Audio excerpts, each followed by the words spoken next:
Happy Monday to you. It's George Brauchler with the George Show, 710 KNUS, back in the saddle right here in the studio, not broadcasting from home, although I have to say there are some huge benefits with broadcasting from home, not the least of which is you're at home, and there's no driving in, which is super, super nice. Weather today, 59 degrees, 60s, at least through the foreseeable future. And when I say foreseeable, you know the weather folks can't do anything after 3 days. They, I think, clearly got clipped by the snow yesterday. I heard there were going to be flurries. Billy, I don't know where you were, but even driving in from Douglas County into Joint Forces headquarters for drill, it's pretty thick, pretty wet snow. Now, none of it really stuck, but it was pretty heavy. I don't know where out in Aurora how it was, but it was a hell of a lot more than a couple flurries. It felt like that. It was only flurries. That's all we got. Damn. Not even anything that was worthwhile that would accumulate. I mean, it stuck on the top of the cars and a little bit on the grass, and it wasn't even starting early in the day either. It was mid-morning. Yeah, because it was dark when I got up, and there was no snow there, and I was outside for a little bit with the dog, and no snow, and then all of a sudden I look outside the window. I'm like, wait, when did this start happening? It was snowing good off of I-25 earlier, 7, 8 kind of a thing. Said the mountains got a lot. Yeah. The mountains, and I got a bunch of email alerts like Breckenridge got 9 inches in the last 9 seconds and stuff like that. I just wish I could get up there. It was like Winter Park got I think 2 feet, something like that. Gonna try to get up there this week for a little bit after the radio. Other things to know about today, I've become fond of, and if any of you are people who followed the George Show back in its earliest origins on Salem, it was a Saturday show, and every Saturday I would come in with sort of this week in history with a little bit of sound clips. It's too much to do for a daily show like this, but I've gone back to the on this day because there's just some stuff in there that's who knew, right? Like, so today, 1829. Yeah.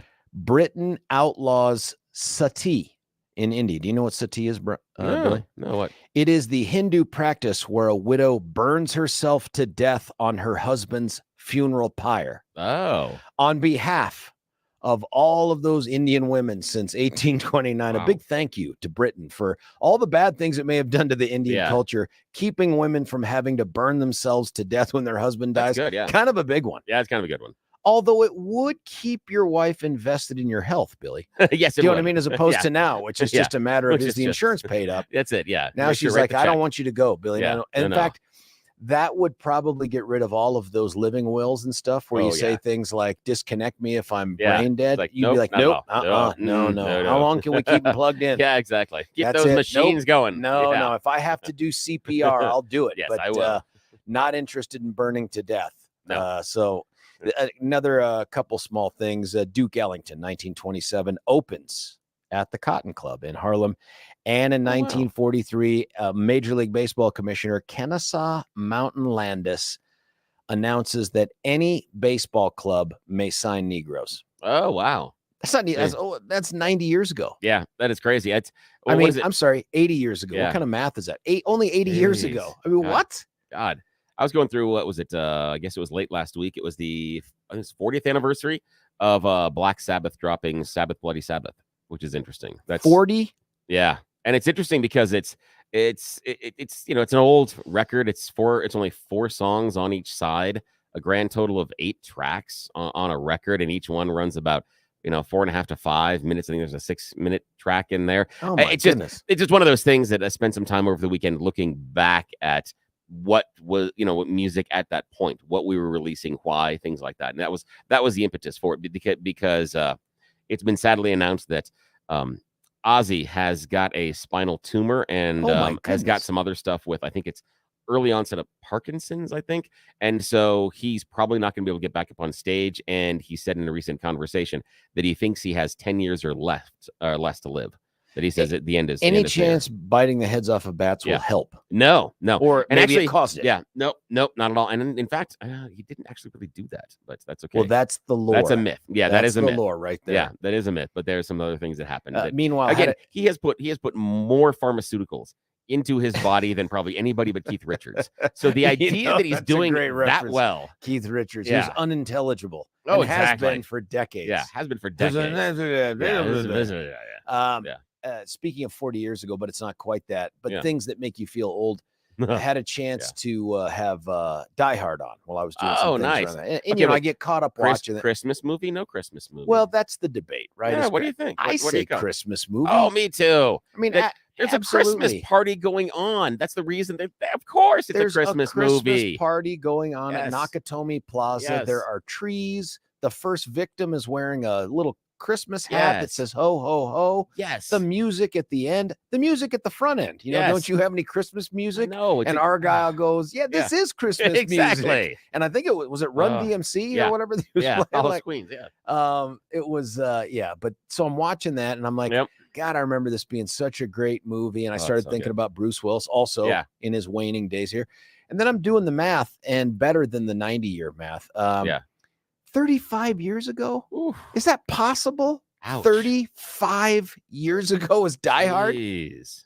Oh, that hurts. And that that hurts. was how was that possible? I don't know. And you know, that was big. That was Bruce Willis's big breakout movie. Oh, yeah. But he'd been on Moonlighting, which is now finally on Hulu, where you can stream all the seasons. That is underappreciated. It is underappreciated. Yeah, it was my favorite show in high school while it was on. Yeah. Me and a couple buddies loved that show, and it just never really blew up the way. Although it was good for Bruce and Sybil, but I thought that thing would last forever. And I thought so too. It was a clever twist on things that we had seen before. And what I had seen, and this is what it reminded me of, is it reminded me in some forms of both a callback to Remington Steele. Oh, yeah. And also to Stephanie Zimbalist and Pierce Brosnan. Yep, exactly. And Heart to Heart. It was very similar. And Robert that's what Wagner, and I loved Heart to Heart. I thought that was great. Yes. And when they met, it was mighty. Yes. And it was such a great and so I that kind of continued that couple type genre. Yeah. It wasn't the exact same, but it was a neat twist on it. And I enjoyed the hell out of it. It was a great show. It was a good twist. Yeah. Now that you say Remington Steele, it was a little bit of the reverse of Remington Steele in a way. Yeah. Yes. But that was a good show. I started watching the pilot the other day just to have something on, and of course I stopped there and I'm just sitting on the couch watching instead of doing what I was gonna do. And I remember thinking, this is so friggin' 80s. Like if you just look at the hair or even in Die Hard, Bonnie Bedelia's hair, his wife, you know what I mean? Yep. It's just people don't wear their hair that way anymore. Not even like anti-hat hair. Yep. And but just seeing Moonlighting and Sybil Shepherd and sort of even the way it's filmed. Yep. It's just so very 80s classic style. And I think to myself, how long ago was that? Like, are you kidding me? Now that's even closer to 40 years ago. Like, what happened to the intervening decades, man? Now, I did something with that where we jumped in the Wayback Machine, but this would have been to the 90s, 1990 specifically. Oh, still long time ago. With my eldest daughter, Catherine. Well, we were talking, and she was talking about comedians. And she said how much she enjoys some of the stand-up. No, that would be fun. We'd have a lot of conversations about that one. It's like, have you met a guy called Andrew Dice Clay? Let me really offend you here. If we're gonna do that one, let's go. The Dice Man. Yes. She talked about Jim Carrey and how she likes a lot of his stand-up, and then she thought that she had just figured out Ace Ventura and his physical comedy. And I'm like, hang on a sec. Yeah. Let me show you something. And if you know the reference, you know the reference. It's In Living Color. Oh, In Living Color, so good. Man. And I showed her the opening for the very first season, and Jim Carrey is the second name. It's Keenen Ivory Wayans. Yeah. But it's not Jim, it's James Carrey at the time. I'm like, wow. He was James. And she went, wait, what? Yeah. And so I showed her a series of his characters on there, and she's like, this is crazy. This was on TV? I'm like, yes, this was on TV, and this is what they did. This is unbelievable. So we did a little bit in Living Color, and then I got to blow her mind about the fact that it is in living color is the reason why you have those superstar Super Bowl halftime shows. They're the entire reason that the Super Bowl, that the Super Bowl halftime show doesn't suck. And she's like, wait, what? I said, here, the story is, this is how it goes. Back in the day when Living Color was popular, the Super Bowl halftime show was awful. Yeah, always. In fact, I believe this particular year, that this happened, the halftime performer was Up With People. If you remember, you remember. Yeah, that was the Super Bowl halftime performer. Living Color comes out, and Keenen Ivory Wayans says, hey, guys, we are doing a very special halftime live version of In Living Color. When they go to halftime, You turn over to Fox. We're going to do a 30-minute, 45-minute, whatever it is, and then we'll end right before and get you right back for the kickoff. And they siphoned off millions. Yeah, what a great story. Millions of viewers, millions of them. And they saw the dip so significant, the NFL did, in that halftime performance that they vowed never again. The next year, halftime performance, Michael Jackson. Wow. Up with people killed the halftime show. Yes. As we used to know it. Yes, Thank you, exactly. Up with people. Yeah, but it was because what Living Color did, and the NFL was like, no, that'll never happen again. Interestingly, too, and the Wayans brothers, everyone knows those guys, but also gave birth to J-Lo. Yes. Right? Like she was one of the Fly Girls. Yeah. Yeah. Yep. And then blew up to whatever she is now. But you have Tommy Davidson on there, who again went on to do a lot of great things. There's so many people that were, and just the idea of that sketch comedy was just so much fun. It was so different. Sketch comedy, and even in the 90s, man. Yeah. Race stuff was different than it is today. Oh, yeah. Yeah. And to have Homie the Clown hit a little bit differently. Just a little bit differently.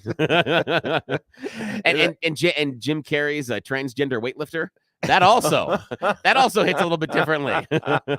Yeah. Oh, it's a different time. Yeah. We're just so much better now. Yeah. That's because I don't know. Oh, well. Anyway, did you watch the Broncos? Yeah, I did that. Also, I caught up on some Cowboy Bebop. Watched a lot of soccer this weekend. I have to share that just for a second. Oh, you did. Got the Broncos. Did the soccer thing because it was a big deal Saturday. Really? In my house. Well, in my house, it was Manchester United. My son's team is coming to my house with Newcastle United. So his team has to travel into St. James's Park. When? Saturday, 1:00 in the afternoon, our time. So you guys have nice. is this like the Super Bowl for you guys? You have special spread of food. And... we were insulting each other all morning. I mean, it was, wearing uniforms. I mean, everything. He's in his uniform. I mean, my uniform. And? We are, we'll get there. So they come into St. James's Park. They are one spot above us in the table. So they're right above us. So this is basically a 6 versus 7 match. And they come in and we get on the pitch. They get on the pitch. Interesting lineups. They have more midfielders than we do. We go with the traditional 4-3-3, 4 defenders, 3 midfielders, 3 strikers. Yeah. They have a 4-2-3-1, which is 4 defenders, two.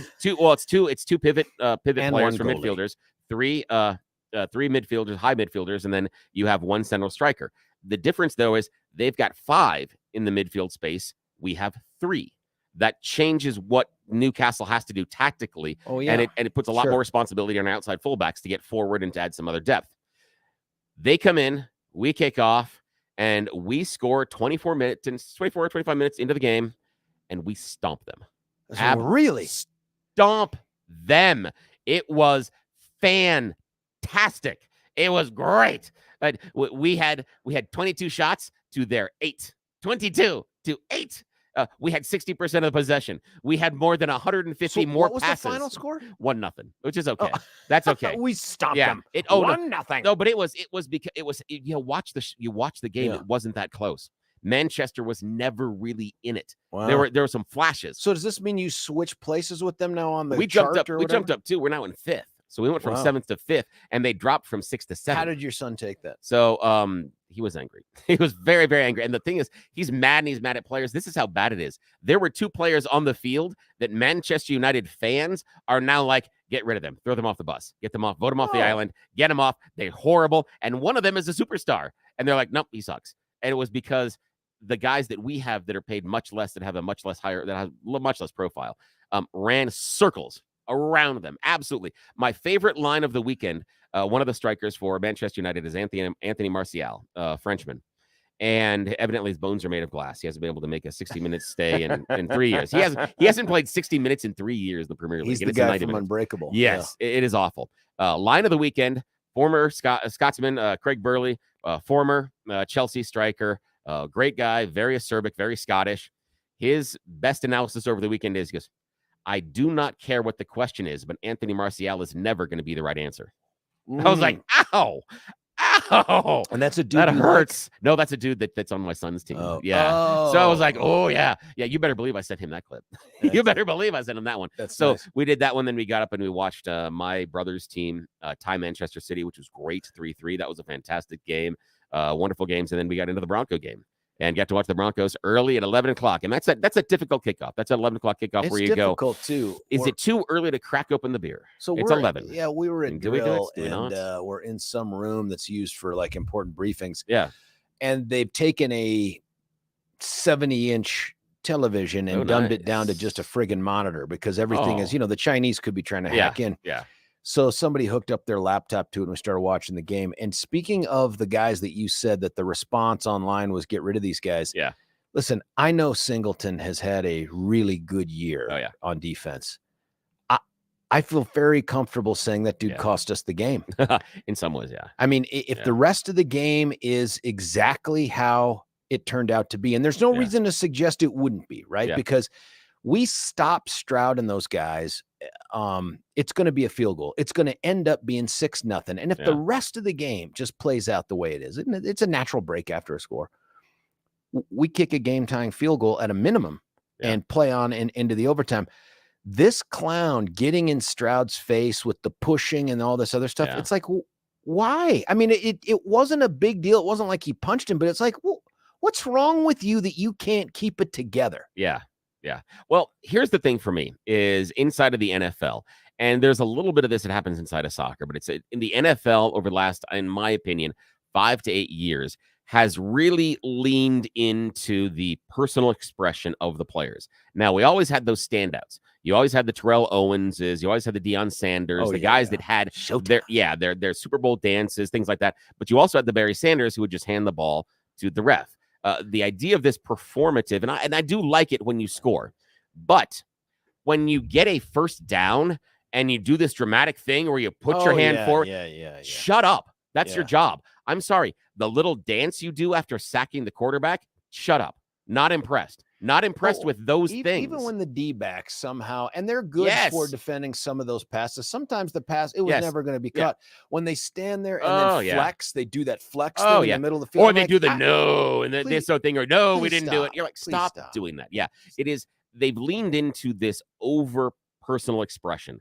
And that's where you get into, that's what I saw with Singleton, is I saw him getting into that where it's now he has to have this personal expression and he has to show that he's a badass, and then he gets in the face of Stroud and they go back and forth. And it's this ego fight that goes on the field. In terms of getting in someone's head, though, Stroud wins, man. Stroud got in his head. Yes. That dude reacted. Refs are never going to throw a flag on Stroud for the stuff he says to a linebacker or a D-back. I mean, nothing. No. Never. And it was like, you cost us 4 points right there. You and you alone cost us 4 points. Yeah. And it was the 4 points that were the difference in the game. And you need to have better mental toughness at that time. And again, I can go back in soccer. This happens all the time. One of the biggest examples is in the World Cup final. France is in the final, and the Italian makes a reference to Zinedine Zidane, one of the most accomplished professionals on the planet. Yeah. And he makes a reference to the Zidane about his sister. And Zidane loses it and comes over and headbutts the guy. Now, again, I remember didn't grab this anything vividly watching this on TV. Lost it. And again, it's a headbutt. It's stupid. It's not a big thing. But the guy goes down like he's been shot. Yeah, and of course, he got Zidane to react. He won. He won that mental matchup, and he got into his head. Same thing here. Be smarter. Yeah. Be smarter when you're on the field. Unfortunately, it's a decision that may have impacted a game that may have ended the season. Yeah. You know what I mean? Like this whole, now we have to play error-free. One, we won't. We're not going to win out. We have no room for And regardless of what Stroud says or does to you, the fact that you haven't been in this realm and in football long enough to have a stock set of comebacks in your back pocket, what have you been doing? I mean, I played college soccer. It's not nearly the trash talking that you have on the football field, but I got my stuff. You come at me and you say certain things, I got things I'll pull out right immediately and just go, bloom, there's my Uno reverse card.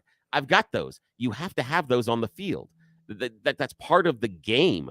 If you were playing against Shannon Sharp and you let his talk get into your head, that's on you. Oh, and you by should the way, have had who something. was that from the Chiefs where he got like 3 straight personal fouls? I can't remember what it was, but he got in that dude's brain. He was living there rent free. And if your opponent gets into your head, that's on you. Good for them. I can't sit there. If the opponent is able to get into my head, I'm the one that cracked. Good for you. Now listen to this description from the Post. Singleton struck an unapologetic tone post-game, arguing it was hypocritical for the officials to flag him, but not Texans right guard Shaq Mason, who pushed the Broncos inside linebacker after the whistle in the same play. It was nothing, just some pushing. I mean, they're going to call it in favor of the quarterback. You know how this league is. That's the point, dude. Yes. You know how this league is. Yes. You are a moron. Yes. You know that at the play, and you do it anyway, and then you're like, oh, well, unapologetic. Yeah. You know the quarterback is a special, privileged boy that is not allowed to be touched or even blown upon by any of the other opponents. You cannot possibly offend him. That he is special. Now, if he would have turned and said something or even pushed one of the linemen, a wide receiver, totally different. Doesn't happen. The fact that you did it to the quarterback, don't you know it's going to happen? It's like the ideas where you can't even tackle a quarterback without running the risk of a flag. Yes, and during the play. Yes, I watched yesterday where the quarterback is going to slide down and the defender comes in with his shoulder. Oh, this is Russell Wilson. I remember this. And comes in, wham, and hits him, and they go, penalty. And I'm like, that any other player, it's not a penalty. And I'll concede that. And I'm a Broncos lover. That was not a roughing the passer. No, come on, not at all. But any other player, nobody cares. But nobody cares. But the quarterback is a special little boy. This is Singleton further tone deaf, by the way, to Denver Broncos fandom. Quote, I didn't like it. Like comedian Drusky said, I'm going to stand on business, Stroud said. I'm glad my guys had my back. I'm not mad at that dude. I don't get a lot of calls. I don't care. No. I don't understand how you don't come forward and say, you know what? This is the whole thing where he says, I'm not going to get pushed in my house. Yeah. It's like, Stroud didn't push you, man. It was the other guy that pushed you. Yeah. Go push the big guy. Don't go push the quarterback. Don't push the little China doll. No. They're going to protect him. Yes. Like, what are you thinking? Have you not been playing this game long enough? That was a mental mistake. However, did you shrug it off and to have his boys support him? Yeah. I get the boys going to him like a field goal kicker that misses a field goal that cost them the game, saying, hey, man, but to come out and be like, you didn't do anything wrong. No, man. The defensive captain should have pulled him aside and said, keep your head on. Because if they can get you doing this once, they're going to get you doing it twice. Keep your head on. But I will say, and this is probably not going to be a popular opinion this morning, that at the end of the game, I thought we got what we deserved. I don't think that we played well enough. No, we didn't. We started away with so friggin' slowly with the offense. Yeah. I'm loving the defense. I mean, largely loving the defense. Largely. Huge mistakes at times, but some mistake. But I mean, these guys can really stop a drive and then start it up again with a cheap, worthless penalty. Yes. But the offense, I mean, look, we start the game with both in some ways catchable passes by Sutton, and he just doesn't get them. Yeah. And it's like, I think there's part of it where, and I'm looking at Russell's choices, and it's really fun because my son, who is such a Madden geek, talks to me a lot about pre-snap sets and things like that now that I don't understand because I'm not as deep into the football realm as he is, and talks to me a lot about certain things. And he pointed out yesterday that when Russell's scanning the field, he says Russ hesitates to throw at anybody other than Sutton. And he says you watch it, and as he's going through his progressions, if it's anybody other than the 14, he hesitates. What's crazy is because Judy was open a ton yesterday, a ton. Yeah, but in all honesty, I think it's because he doesn't trust Jerry Jeudy at this point. He doesn't. And if you watch, and this is what I mean by the trust, when he starts scrambling, when Russell starts scrambling, the one number he looks for is the 14. He ignores almost every other number on the field. And because that's who he trusts, that's who he's like, that's my security blanket. And if you watch him go through his progressions, when he has to choose someone other than Sutton, there's about a half second of a delay. I hadn't noticed, huh? Yeah. And I didn't see it until my son pointed out. And I'm like, you know what? You're right. Now, sometimes in the progression, he knows based on the set, okay, Judy's automatically going to be open if he gets to this spot, or the running back is going to wheel out and he's going to be open because of this. That you can see those choices. But when he has to move through the progression, there's a hesitancy. If it's not the 14, it's really. I'm going to pay attention next time and see it. That means the defense knows that too.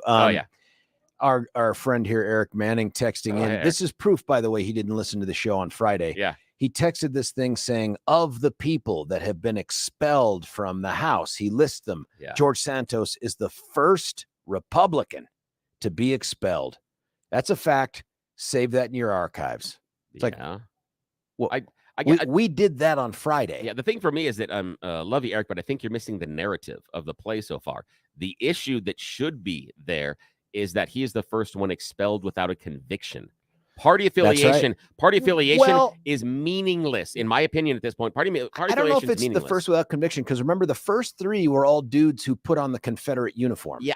However, though, I think it's a little different. When you put on the Confederate uniform, I think that's a conviction. I think it's like, hey, I'm going to go play for the confession for sure. Yeah, it is. It's a confession. So that for me is like, yeah, you did the stuff. I'd like to take up arms against the government that I'm in Congress. Exactly. It's like it's like the idea of, I didn't do that stuff, and you go, I know it's old, but here's a picture and a drawing of what you did. When you can do that, I think we're okay. But that's the issue, is it's without the conviction. That will be the cudgel that will be used now in the future, because now we will just expel people because we dislike them. I more and more think it was a mistake. Like they should have paced themselves. But I think what the Republicans were doing was eyeing this as a loss of a seat. Yeah. And thinking, man, we can't let this run its normal course, because then he'll be defeated and we'll lose another seat to because the Dems. he'll run for re-election. So once again, it wasn't politics that cost George Santos his seat this way. It was politics. It wasn't principle. It was politics. Politics is what cost him this thing. And I just, whatever. It just seems like a lame thing. However, I was happy that we did get a wonderful cold open from Saturday Night Live this weekend. That was fantastic. I didn't see it. I have to go back and look on Peacock. Basically, it is George Santos giving his final press conference, and then turns into a wonderful song. It is, and again, fabulous. Yeah, it is wonderful. And I take a lot of hits at Saturday Night Live. I think they've lost their North Star. Yeah, they're not throwing rocks at everybody. Especially during the Trump, they took too much of a political side, and now I think they're getting it back a little bit. Not always, but the song and dance they do with George Santos is absolutely wonderful. And there are some lines in that song that are just killer. I bet they had so much fun writing that thing. And that is a gem. That is an absolute gem. One of the best cold opens they have had. I'm going to have to go back and watch it now. A couple of years. Yeah. I'm going to have to go back and watch it. I'd play it here, but I don't know about the copyright issues. And then hold on, copyright issues, buddy. Don't we get fair use no matter what we do, or something like that? I'm just throwing out words. No, I heard not on SNL, because that would be ASCAP and BMI, and those have to do with music. And SNL is broadcast TV, and that's different. What if we play? There's a song that's music. Yeah, but it's not covered technically by the ASCAP BMI stuff and what we're doing. And the other problem is we'd have to strip it out of both the podcast and the stream, so the people that are watching on the YouTubes and stuff wouldn't be able to get it. So yeah, I thought about that this morning, because oddly enough, I've had a lot of time to think. Ask me about that. Think about what? Just stuff this morning. Because why could I have a lot of time this morning? What would happen? The computers worked a little too well. One of us here on the show didn't do a good job this morning. Checking the clock when we woke up. What? I got up an hour earlier than I should have. Oh, but you can't even blame that on falling forward or springing back. This is absolutely me being an idiot, because I looked at the clock and I looked at the number, the minutes. I didn't check the hour. And it's a digital clock, and normally I do, but I didn't check the hour. I saw the little bit of the 2, and I assumed it was a 3, and I get up. I've been up since 2:30 this morning. Buddy, I've been up since 1:30 and not on purpose. I just stopped sleeping. I can't explain it. So it was awful. So yours is a little more disappointing, because you did it to yourself. You know what was super disappointing is coming in here and again, drove in, start setting up the show, and hold on, you didn't realize till you were in here? Nope, not at all. No. Nope. Oh yeah. Yeah, the I'm here. Horror. Yes, yeah. I'm here, and I'm sitting there setting up the show, and I turn it up, and I'm like, that's not Hugh Hewitt. Wait a minute. And I look, and I see a at that point I see a 3 on the clock, and went, wow. All righty then. We got some time. So this makes your comment after you dump that cup of coffee even more prescient. Yeah. No, I have so far this morning. I've been able to write a couple of spec spot scripts for you. I got that done out of the way, so because that's much time. Thank you. I walked in. I dumped a bottle of water that was left here in the studio on the floor. I thought it was a cup of coffee. And then, no, that was this is while we were talking. I then dumped a cup of coffee. So again, I'm firing on all freaking cylinders today. Billy announced right after that it's not going to be a very good week, and I'm like, dude, you've set the bar so low. Yes. That now it's just going to get better, right? I'm worried this is the Mendoza line. This is where I'm going to say. Short of where I'm gonna be. Your car imploding on the highway or something, and that won't happen. You're going to be like, I made it. This is awful. Yeah, talk about a horrible way to start up the week, but I deserve it. And it is a chaotic week for me to do this week. So I got so much just odd stuff to do. It's going to be a nightmare. Interested too in seeing what stories develop throughout the week. The weekend. largely because of drill and stuff. I just did not pay that much attention to what was going on with current events. A little bit of Israel stuff, a little bit of, but Kiss have called it quits. What? Kiss, yeah, they're not touring anymore. Their last show was Madison Square Garden, the 2nd on Saturday. Did we know that though? Was this like the hell freezes over thing? Or? Yeah, they had been announcing this. It was on pay-per-view and stuff. And so that's it, huh? Yeah. Well, I mean, Gene Simmons is 110. Well, Gene Simmons likes the money. He like him the money. Yeah, who wouldn't? So they announced afterwards that they will continue. They will? Well, here's the thing: is that Simmons has been floating this idea for a while about getting just 4 new band members, and they're going to continue on the Kiss mantle. And people kind of went, I'm sorry, that's called the cover band. You don't get to do that. That's not how it works. Would Gene be the? Well, they could get 3 in Gene. Oh no, don't. Gene's going to be out. Yeah, he's too old. He said he's out. Yeah, he's tapping out. But he'd like to, huh? Well, he still wants the checks. Yeah, he still wants the paycheck. He wants the royalty checks. So he announced after the end of the show, they announced the next best thing. They have AI. Actually, very close. Avatars. They have worked That's with real, huh? They have worked with Industrial Light and Magic to create, hologram. Lucas, to create hologram versions of each one of them. And so now they are going to try to perform concerts virtually. And he goes, and so Gene is like, think about it. Kiss could be performing in 3 different cities at the same time. Like, you are just thinking about the paycheck. Who's going to pay though for the hologram thing? Will don't people know. do that? I don't know. I don't think so. Help me, Gene recently. Simmons. You're our only hope. Exactly. I mean, I'm picturing Obi-Wan. Yeah, I just don't. I mean, I know that the wife of Ronnie James Dio, because they brought Dio back as a hologram for a while, and she goes, it was good for that time. She goes, but that moment is past. And now Kiss has come back going, hey guys, guess what? We're doing holograms. Like, I'm not sure it's gonna work out so well. I don't think it'll work either. No, not unless you do something like the Sphere in Vegas, where it is so immersive that what's going on the stage matters very little. That's the only way that I've never been there. Have you been there? No, not the Sphere. No, it's just wide open, but it's just open. U2's performing there now. I had friends that went this weekend, though. I hate them. Really? Yeah, I hate them. Because I'd love to go. But and they're there through February. And then afterwards, in March, I think it is, they announced 4 shows for Fish, the Trey Anastasio band. I'm like, okay, jam band, good, but 4 dates at that's the follow-up to U2 at the Sphere is Fish? I'm a little underwhelmed. That's their choice. I'm like, it's just Final thing before we cut away here, so we can do the Thorpe report and you choose the news. I did get via the boys into another Netflix series. Ooh. I told you about this Blue Eye Samurai thing, which is the reverse. I watched that, and now I got the kids watching it. Invincible.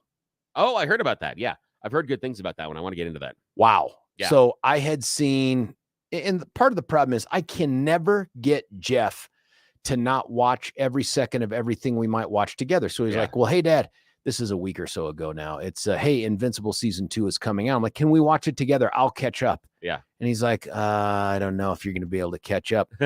So I start watching it, and I think I had to stop watching about 3/4 into the very first show. Yeah. Season 1, episode 1.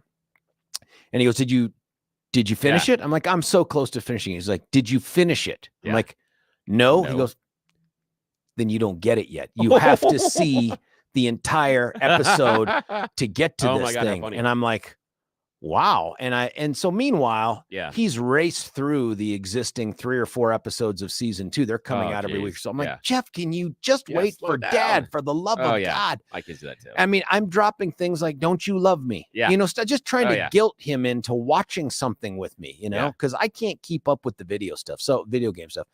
So I end up watching the end of the first thing. Buddy, it's not like really any other superhero cartoon thing I've seen. It's I've heard it's fantastic. It is different. Yep. There is a little bit of violence in there, but a heck of a storyline. And I don't know that you could do it live action. I don't think this is one that translates. Maybe, but that's what I've heard, that live action. They say I don't think so. I don't think it could. Yeah. And then you get through the first season, and even the end of the first season, you're like, oh my good Lord. Yeah. I mean, it's something. So I'm now on, I don't know, episode 2 or 3 of season 2, trying to keep up with the boys on this thing. But it's something. Go through that. That's why we want to get to Blue Eye Samurai. That's why my son and I are trying to knock out. He hasn't seen all of Cowboy Bebop. So that's why this weekend we did 4 episodes to go through that because I want to get all the way through that with him first, and then we'll move into Blue Eye Samurai. I don't want to do both at the same time. No, I get it. Yeah, I totally just because get of two different Asian cartoons, even though they're different styles, the storylines can mix, and Cowboy Bebop is somewhat random at times, so you've got to kind of and only because I was supposed to be there this week, but I ended up having to change my plans. At some point I need to really get into Emily in Paris. Just so I can have that experience. Yes, you the Parisian experience. That's, by the way, where Amanda is right now. Oh, Amanda's in Paris right before finals. Fantastic. She and a buddy took off could have been two buddies. I don't know. Nice. Took off for Paris. They're there right now. I just wish she would text more. Do you know what I mean? And I know. Send more pictures. Like not a single friggin' picture of the Eiffel Tower. I'm like, don't you have to send that? Yeah, exactly. Aren't you required to? I'm afraid it's just going to be go to my Instagram page. I'm like, no, Dad needs a little extra. Yeah. Dad How about a little bit of love? Yeah. Miss you, Dad. Wish you were here. Or hey, I'm having the time of my life. Nothing. Not a thing.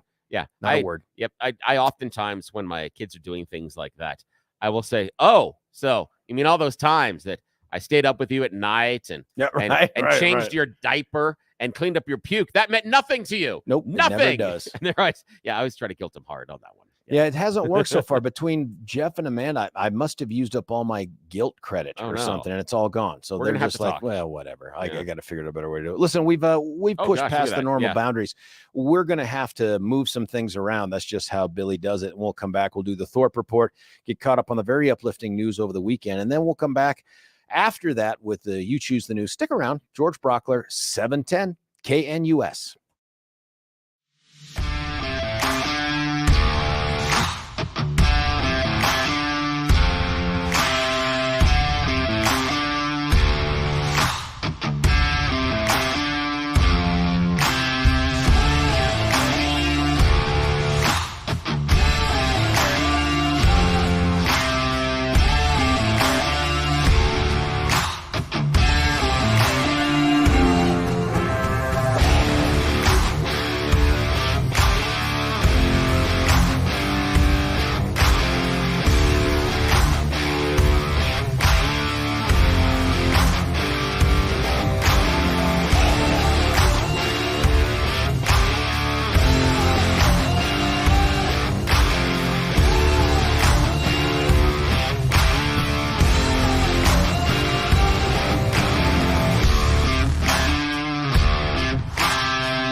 George Brauchler back with you here, 710 KNUS. Got to get it over to the big man for the news of the weekend. It's the Thorpe Report with Billy.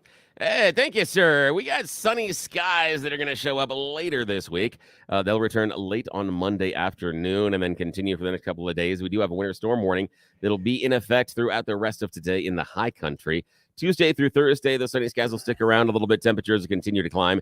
Expect highs in the 60s all 3 days. Our next system is looking to move into the state by Friday, just in time for the weekend, because of course it will. Dropping temperatures into the 40s, then giving us scattered snow showers, because nobody is supposed to be happy on the weekend.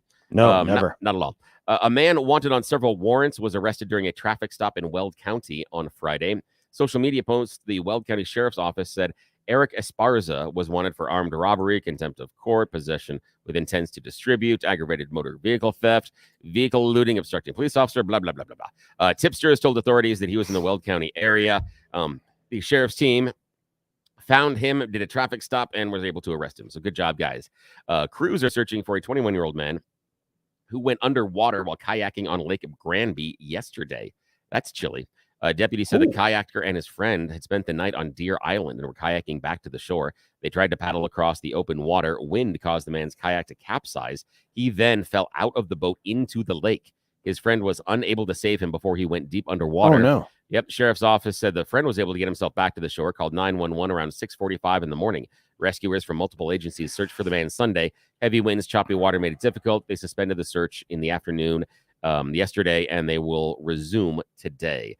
But that water is not above 32 degrees. Where is that? Point. Granby, Lake Granby. Oh, yeah. That water is... That's how you die. Yeah. The hypothermia thing. It'll be the hypothermia. He's going to go into that water, and it is going to take away his body heat so quickly that is going to be very difficult to... Yeah. Wow. So a group of movie buffs are fighting to keep the historic cinema open in Denver's Capitol Hill neighborhood, the Esquire. After being open for nearly a century, there's a proposal to redevelop the theater.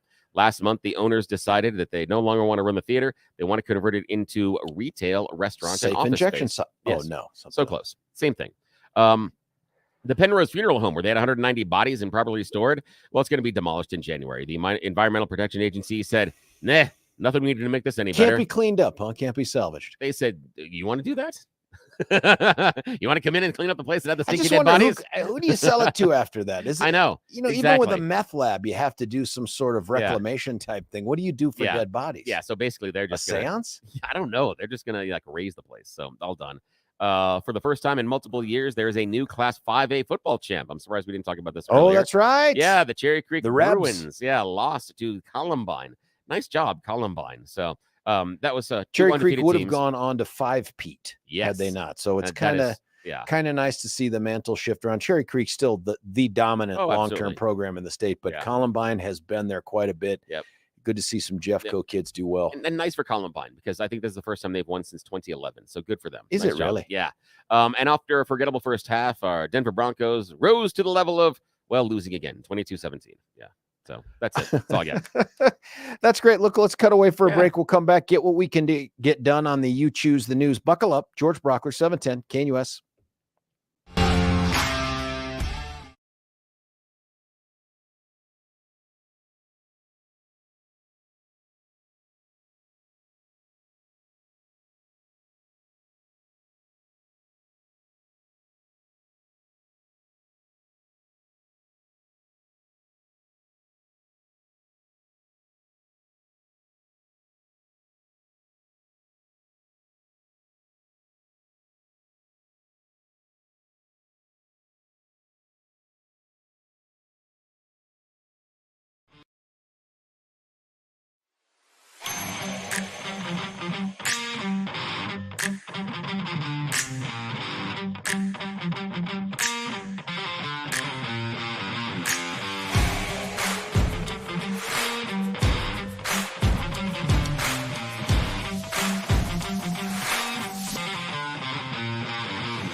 George Brauchler back with you here. Let's get it going the right way for a Monday. It's You Choose the News with Billy Thorpe. All righty, sir. As we talked about earlier, I'm going to be surprised if the board doesn't burst into flames.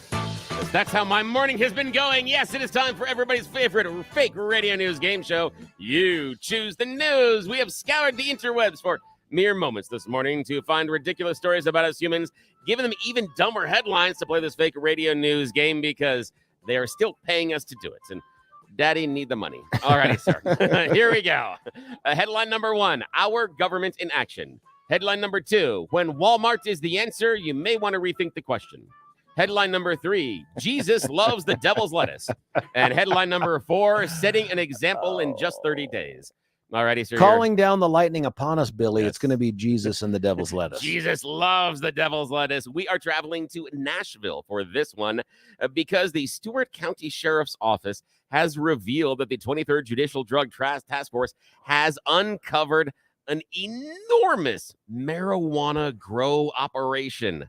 The problem is it's in the basement of a Methodist church.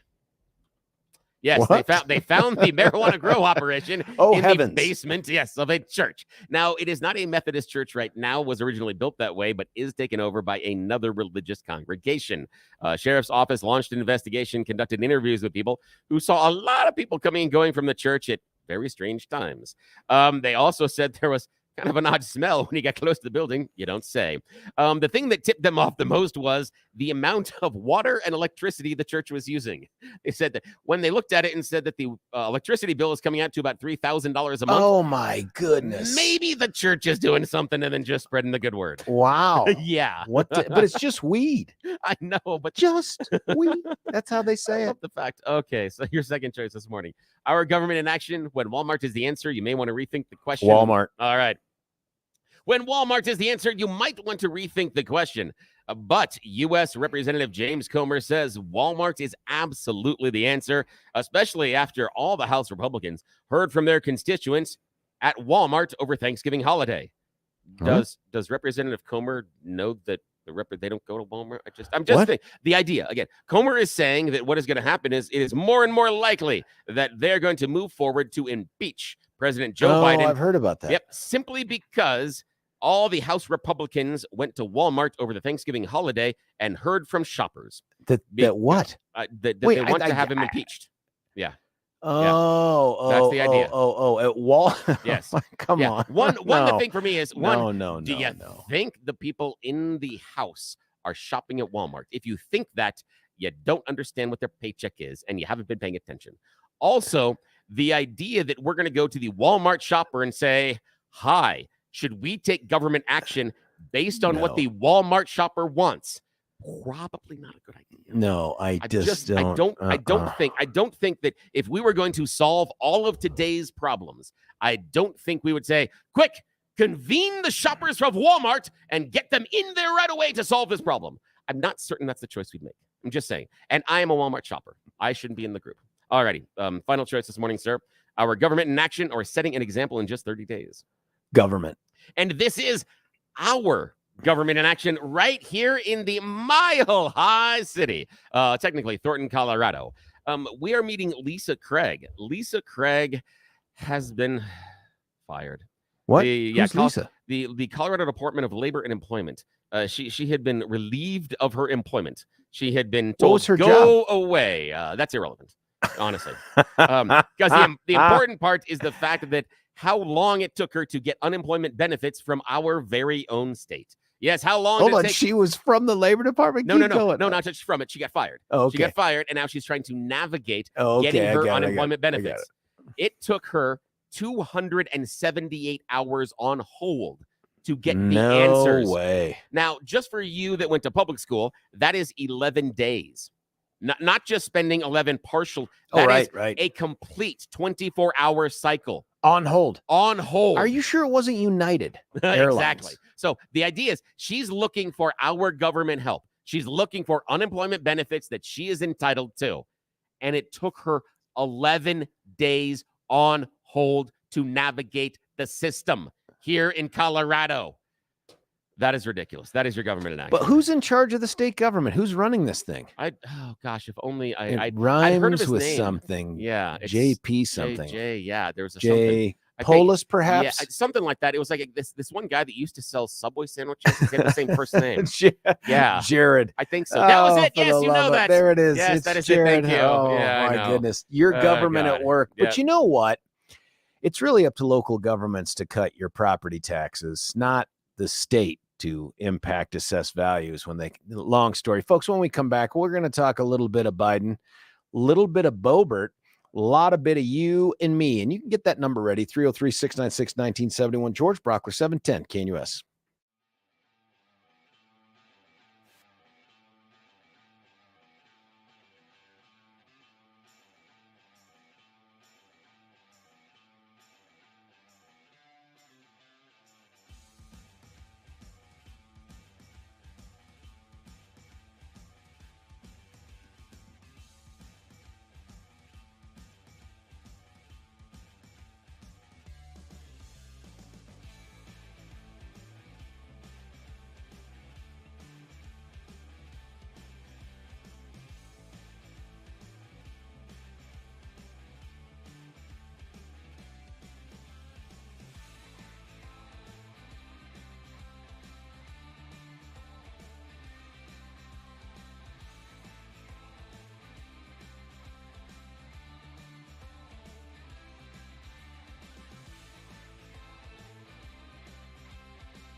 George Brauchler back with you here, 710 KNUS Hour 204. Charlie Kirk at 10. Dennis Prager at 11. Seb Gorka at 1. I believe, I'm just going to keep saying it till they tell me it's not true, Jimmy Sengenberger, all E's in the last name, at 3 from 3 to 4. And then a guy named Brandon Tatum from 4 to 7. If you haven't had a chance to listen to Brandon Tatum, now's your chance. Start the week fresh here. Have that thing scheduled up. That's Stephen Tubbs' old segment. He's, by the way, in France, I believe, at this point. Maybe I should have tried to figure out a way. No, I'm glad actually not to have figured out a way to connect him and Amanda. It's probably safer for Amanda. Just kidding. But so Brandon Tatum from 4 to 7. I want to tell you about something cool that's going to take place here next month. So a lot of advance notice, but there's just a teeny bit of a deadline here for folks that might want to be in Congress. As you know, Ken Buck has said he's not going to stand for re-election in the 4th Congressional District. The Women of Weld, which has kind of become the premier organization for holding these inter-party debates, they're doing one up at Fort Lupton in later January, and I'm going to get punched on this by TK here, but it's January. I have it in my thing. It's January the 25th. At the Fort Lupton Rec Center, there's going to be 2 separate debates. One is going to be for CD8. That one is going to be moderated by Jesse Paul from the Colorado Sun. And then there's going to be one for CD4. And that one is going to be moderated by Ernest Lunning of Colorado Politics and somebody named George Brauchler from 710 KNUS. That is on the 25th of January. Here's why you need to know it now. A couple things. One, don't go online for Women of Weld and try to get tickets now because they're not up yet. But if you're interested in running and they think they've found all the candidates, but who knows? I heard 2 more names of people that are jumping into this race just within the last day.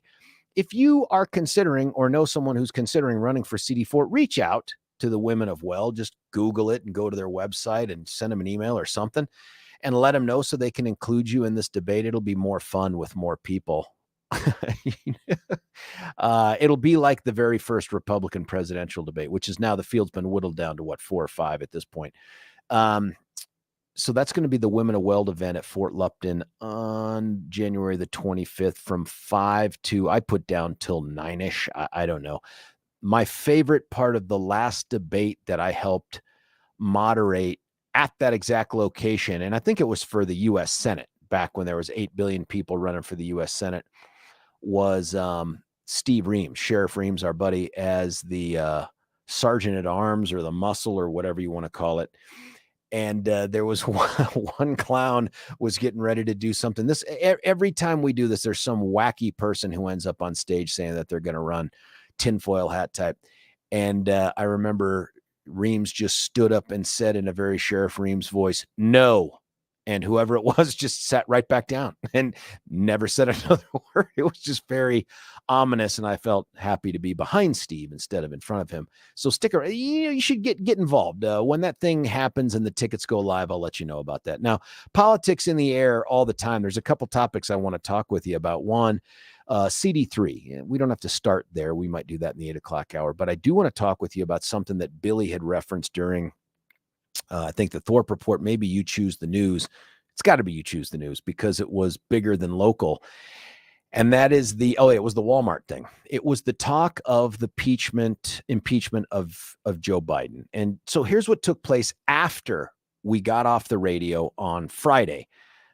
Speaker of the House Johnson came out and said, "I think we have the votes to launch a formal impeachment inquiry." It's not quite the same thing as impeachment, but it's the impeachment inquiry, which they think will probably embolden their ability to get some traction with their subpoenas that so far seem to have been blocked by the Biden administration, by the White House. It doesn't mean that they have to impeach him, although I think that that's probably the end result. But the question I have for you, and I need you to make me smarter on this at 303-696-1971.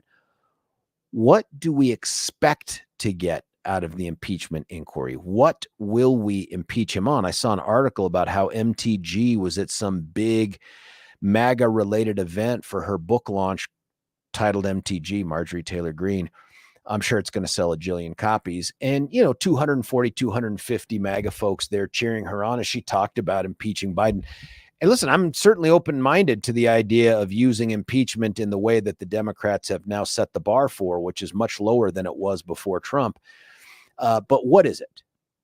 What is it you expect to get from the impeachment inquiry? And what do we expect to accomplish with the impeachment? And I ask that probably in the same way that I would have asked it had I been on the radio back then for the Dems impeachment of Trump, because the Senate is not in Republican hands. There is zero chance the Senate is going to convict. So is the purpose of this to get information? What information? Or is it to simply bloody this guy up, even though his polling is just ridiculous? I mean, this dude's polling around 40%. Or is it political in that we think it will advantage Trump? Is it you got our guy, now we get yours? What is the reason we're launching the impeachment inquiry? What is that thing we think we'll find out? Believe me, there are questions I have about Hunter and the businesses. I've got a whole bunch of questions. But what do you think we're going to get from this? What are the bases as you sit there right now and you say to yourself, of course we should impeach Biden? For what? And tell me what that is. 303-696-1971. Tell me what the reason is. Here's some text. These actually refer to some things that we were talking about. Seems like when I was in a boat floating wore a life jacket. Is that not cool anymore, regardless of water temperature? So sad. Oh, that's from a You Choose the News. Here's Eric Manning saying it looked like coaches in the NFL were wearing Palestinian flags on their caps yesterday. Buddy, the reason I don't think there's much chance of that is that would be huge friggin' news. That would be epic news if NFL coaches were told they had to wear hats that sported Palestinian flags, especially on the heels of or during the time we're doing the NFL salute to veterans thing. It doesn't seem like that's possible. But hey, I'm not a conspiracy guy. Someone texted in, so it's official, you're not running for CD4. That is official. I would say, you know, there's such a thing as Instagram official for people, the young people that are dating these days. I went Facebook official yesterday. I sent out just a Facebook post that kind of said in a paragraph or two, no, I'm not running for CD4.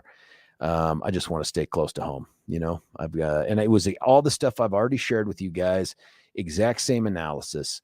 I got 2 out of 4 kids left at home.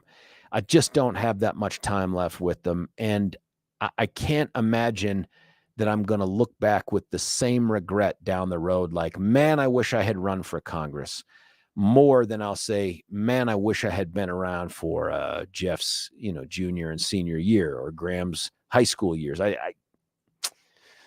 Nope.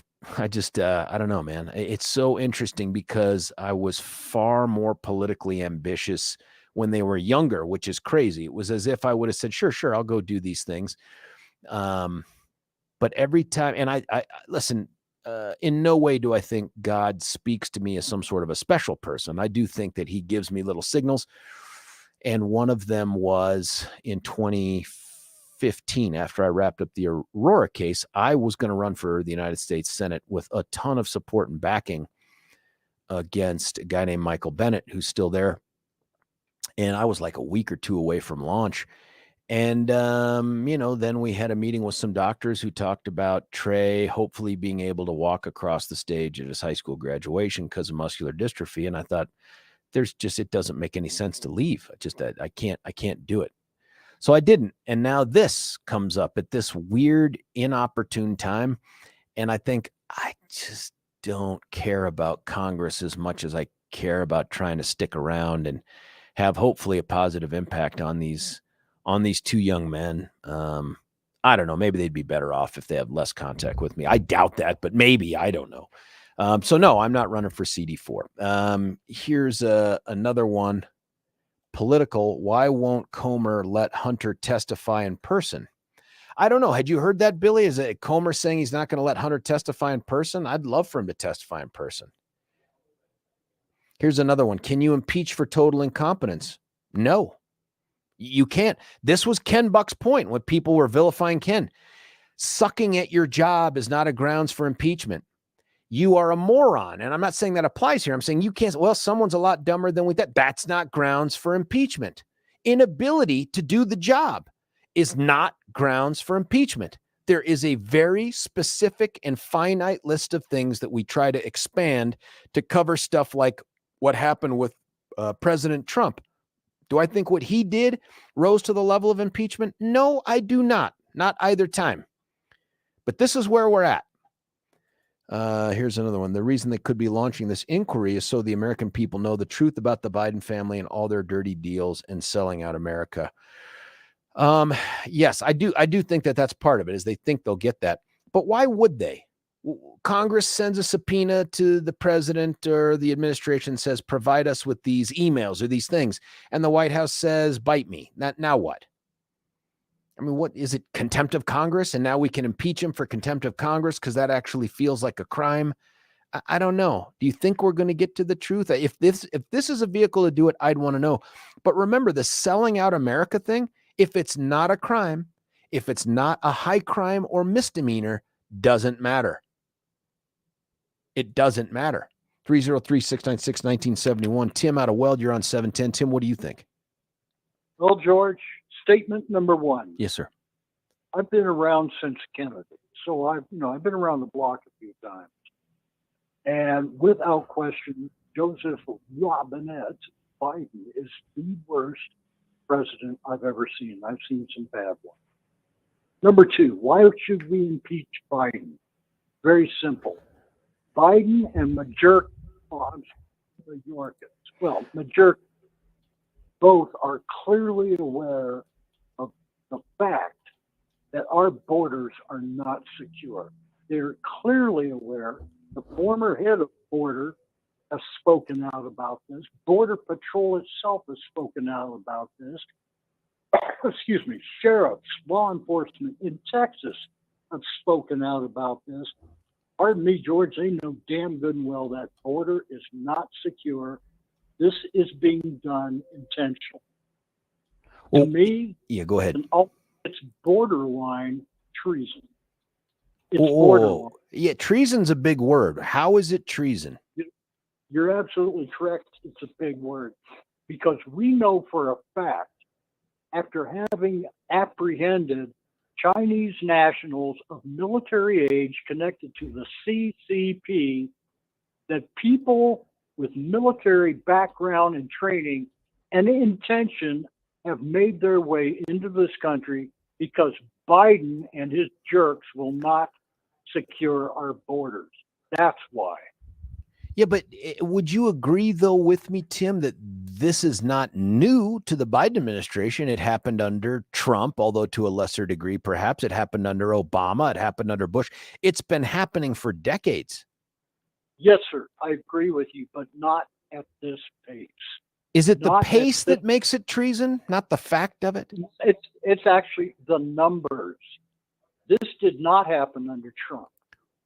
This surging, this bizarre, ongoing surge of illegal entries into our country it happened under Trump, but they stopped.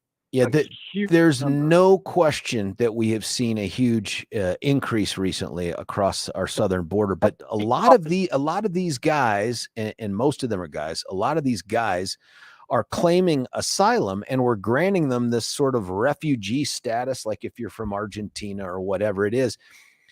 Is that treasonous to allow them in under a claim of asylum or to grant them some sort of refugee status?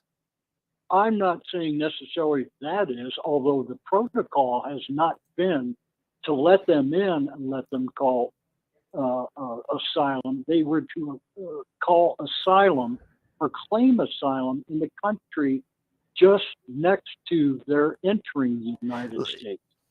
And number two, yeah, go ahead. Repeat this, George.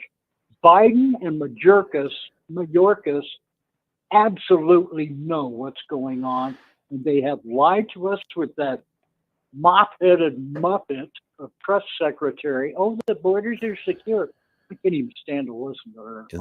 They're not secure. I agree with you. Can I read to you what the federal government has defined as treason? Okay, this is I know the statute, but go ahead. Yeah, and listeners can hear this too. Whoever owing allegiance to the United States levies war against them or adheres to their enemies, giving them aid and comfort within the United States or elsewhere, is guilty of treason and shall suffer death or shall be imprisoned not less than 5 years and fined under this title, but not less than $10,000, and shall be incapable of holding any office under the United States. If you get past the sentencing part of this, we can agree that he's not levying war against the United States. True. Or adheres to their enemies, giving them aid and comfort. Do you view these immigrants and these asylum seekers and refugee folks as enemies? Not all. No, whoa. Not all of them. No, absolutely not. There are people who are trying to get in here, George, understandably, because they want a better life. And we're talking. I agree with that. Children. I don't consider them enemies. They need to adhere to our immigration laws, though. And of course, Biden and the jerkas are not doing that. But I don't consider them enemies at all. Do you think that those same kinds of people, though, the ones that pose a risk, and I have great concern about the number of Chinese nationals that we catch coming across the border, the people on the terrorist list. I'm horrified by that. But Billy says most of the Chinese folks are crossing over in Canada. That horrifies me, regardless of which border. That's true, though. That's true, though. The Chinese nationals that we have found that have gotten in did not cross the southern border. They've crossed through Canada. That's where they found them crossing. That horrifies just to let you me. know. That horrifies me. And again, I know that so much of the focus has been on the southern border, but wherever it's happening, I'm horrified by that. I'm just not sure that that's new to Biden. Yes, it is, and to this degree, it is. Yes. Yeah, I'd need to take a look at that too. But so for Tim, you would say that the short answer is he should be impeached for treason, and you've defined treason as how they've mismanaged the borders of the United States. They have left us open and vulnerable to military special operatives from other countries, not just China. Tim, I appreciate the call, man. It's a good way to get us kicked off. And I appreciate the thoughtfulness that went into it. I don't agree that it rises to the level of treason, but this is the conversation we need to have, because it could happen this week. That's what we're hearing from Speaker Johnson, is that they may launch the official inquiry here. Now, if the goal of the inquiry is just find anything you can on Joe Biden, I'm not supportive of that. If it's tailor-made to something that would specifically yield information that could support impeachment under Article 2, okay, you got my attention. Here's someone texted in, he's not guilty of treason, he's guilty of dereliction of duty. Okay, that's not an impeachable offense. There is no dereliction of duty, high crime, or misdemeanor that applies to the president in these circumstances. And sweet mother of goodness, we don't want to expand it to that either, because who defines what dereliction of duty is? Is it just going to be the party in power of the House? I don't know. I don't know. It's a concern for me. I want to know for you, as you hear and cheer on, we're about to launch an impeachment inquiry. What are the goals? What specific things do you want to find out about that you think will yield some sort of information that could lead to an impeachment, if that's the direction we're going? You know, some others out there, like Governor Huckabee, former Governor Huckabee, says, I think this could be politically disastrous for the Republicans to do this. Why not let this guy crawl around on the mat? Why give him a boost by making it seem like he's a political target like Trump was? 303-696-1971 is our number. I'll get to your calls. A lot of texts coming in. Pick up the phone and call us. Let's have the conversation. I'll read to you the Article 2 piece again, the impeachment. It's a one-sentence thing. And we'll talk about what it is and what it is not. By the way, same analysis I did for President Trump. I don't think he committed a high crime or a misdemeanor either, let alone treason or any of that other stuff. We have just watered down the significance of this to the point where, and maybe it's bribery. Talk to me about bribery. Talk to me about treason. Talk to me about high crimes or misdemeanors. What is the goal of an impeachment here? What is it we think we're going to accomplish? We know he's not going to be convicted, not going to be convicted by a Senate in control of Democrat hands. So why do we do it? 303-696-1971. Ultra Cur is that all natural curcumin-based wonder supplement that's available for free. That's right, 3-day supply, 4 FREE free at your natural grocers. You go there, you get it by asking the vitamin manager for it. They'll give you a 3-day supply and then say, could I get one for my loved one or someone I care about? They'll give you at least, well, probably just the one more, because these things apparently, from what we're hearing, are running out pretty quickly at these natural grocers, which are everywhere. I took it. Billy took it. I've told you time and again, my experience is this. When I run, and my body has never been built for running, I tried to tell the Army that for years. They don't care. There is a pain that is setting in my knees and my ankles, weirdly in my ankles. When I take Ultra Cur, it's not like the pain stops existing. It just stops existing as long. I mean, it legitimately goes away much more quickly. I think it's because Ultra Cur is an anti-inflammatory and antioxidant and all the anti-bad stuff. You just got to go check them out at your natural grocers. Go there, vitamin manager, free 3-day supply. And maybe you're one of the 50% that experience relief within 48 hours. Awesome. Or maybe you're one of the 50% of that group that experience it within 2 hours. You got to try it to find out. And when you do, you can call us and thank us for it. Hey, stick around. Our number 303-696-1971. We'll get to you, me, the texts. What is the goal of the impeachment inquiry for Joe Biden? George Brauchler, 710 KNUS.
well, and that would be the concept of actually formally declaring an impeachment inquiry. Yes.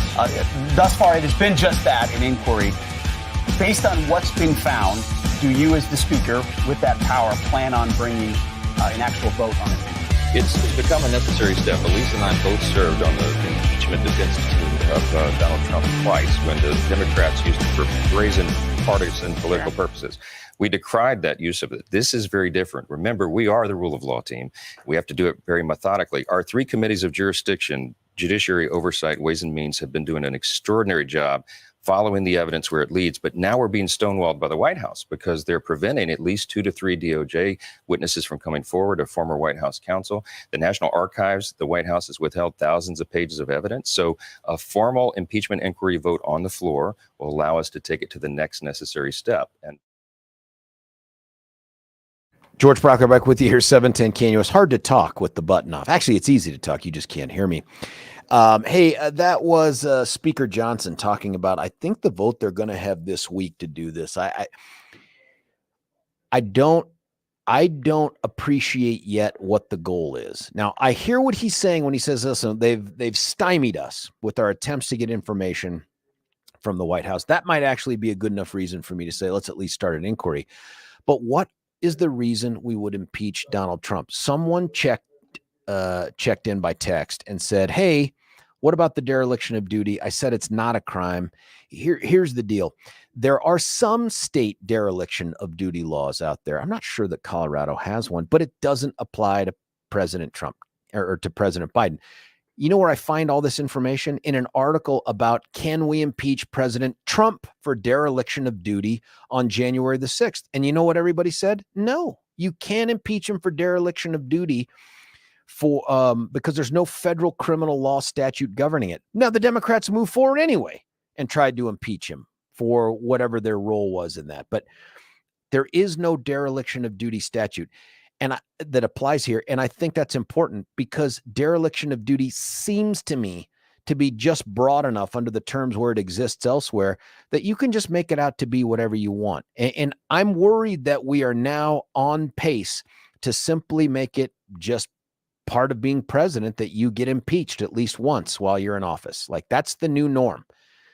We had done it only a couple times in the past, a little Andrew Johnson action back during Reconstruction, a little bit of Richard Nixon action. He bailed before the vote could be taken.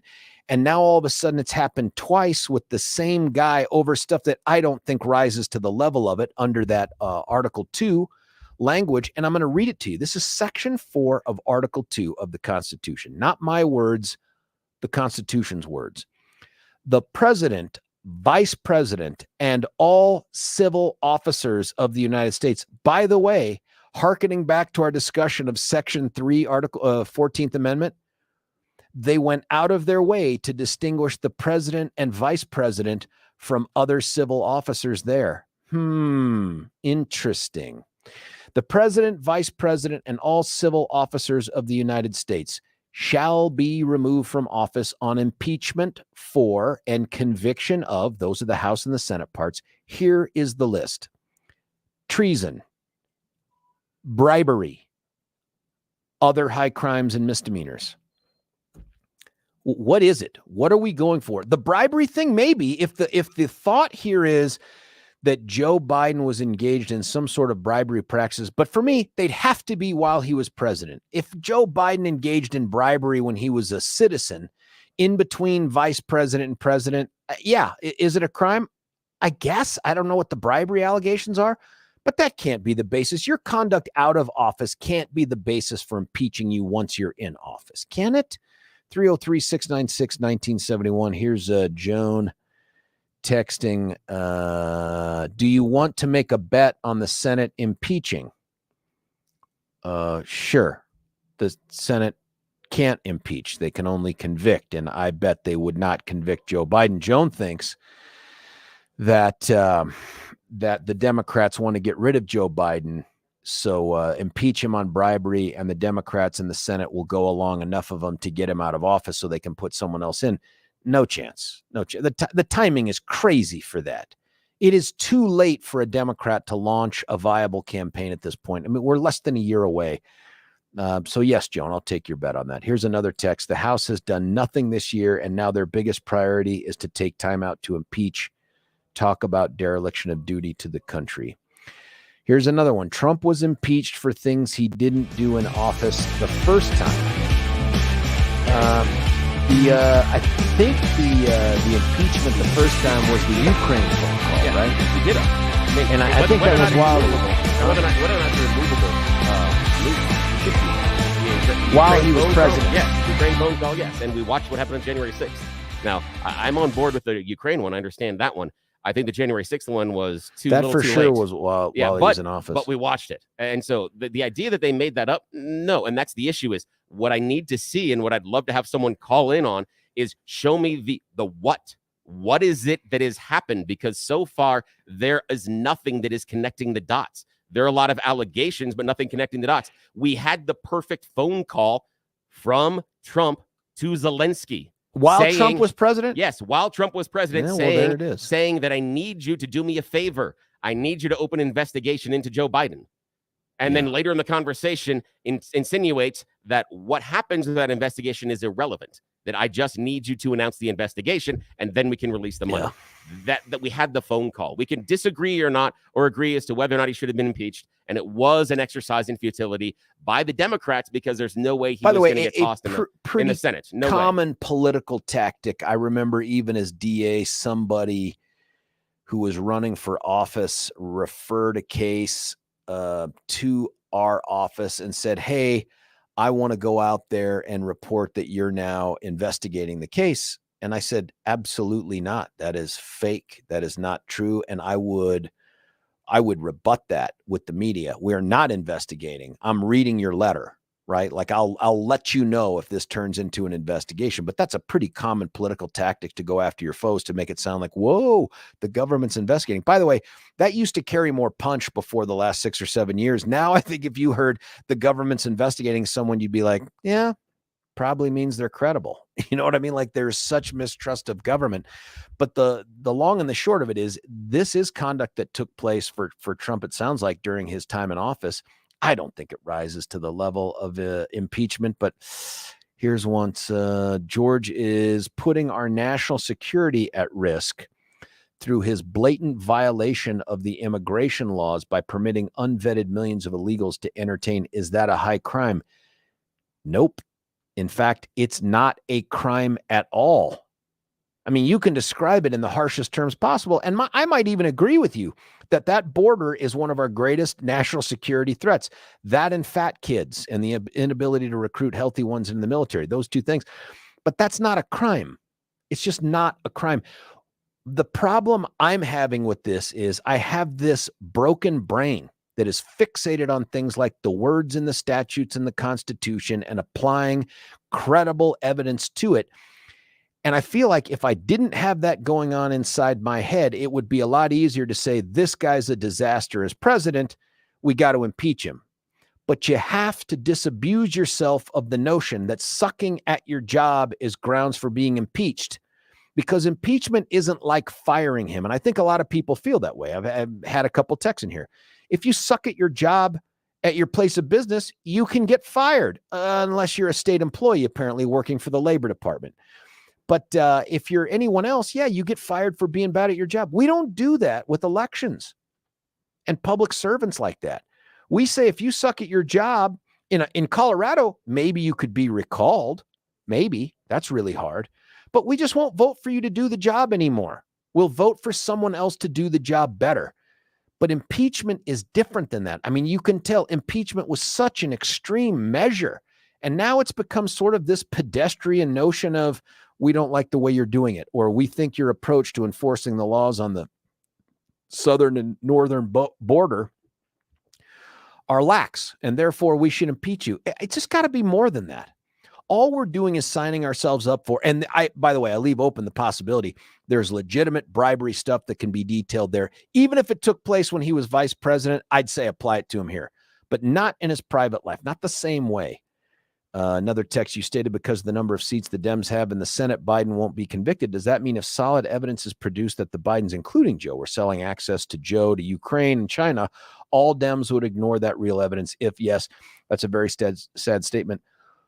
Couple things. One, I don't think that evidence will ever be consensus evidence, Alexa. I don't think whatever we say, oh, we've got it, here's the smoking gun, short of Joe Biden saying, dear China, please write me a check and I will make sure that this policy outcome is favorable to Xi Jinping. Short of something like that, no piece of evidence is going to be taken by the Democrats at face value. They're all going to put their own little spin on it, that that's not what this means and this is that. And that presupposes that we're going to get all that evidence before this guy leaves office. We're less than a year away from the general election. I don't know. If there was a smoking gun, sure.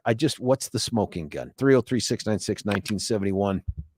Joining us on the phone right now from a place called Arvida is Joe.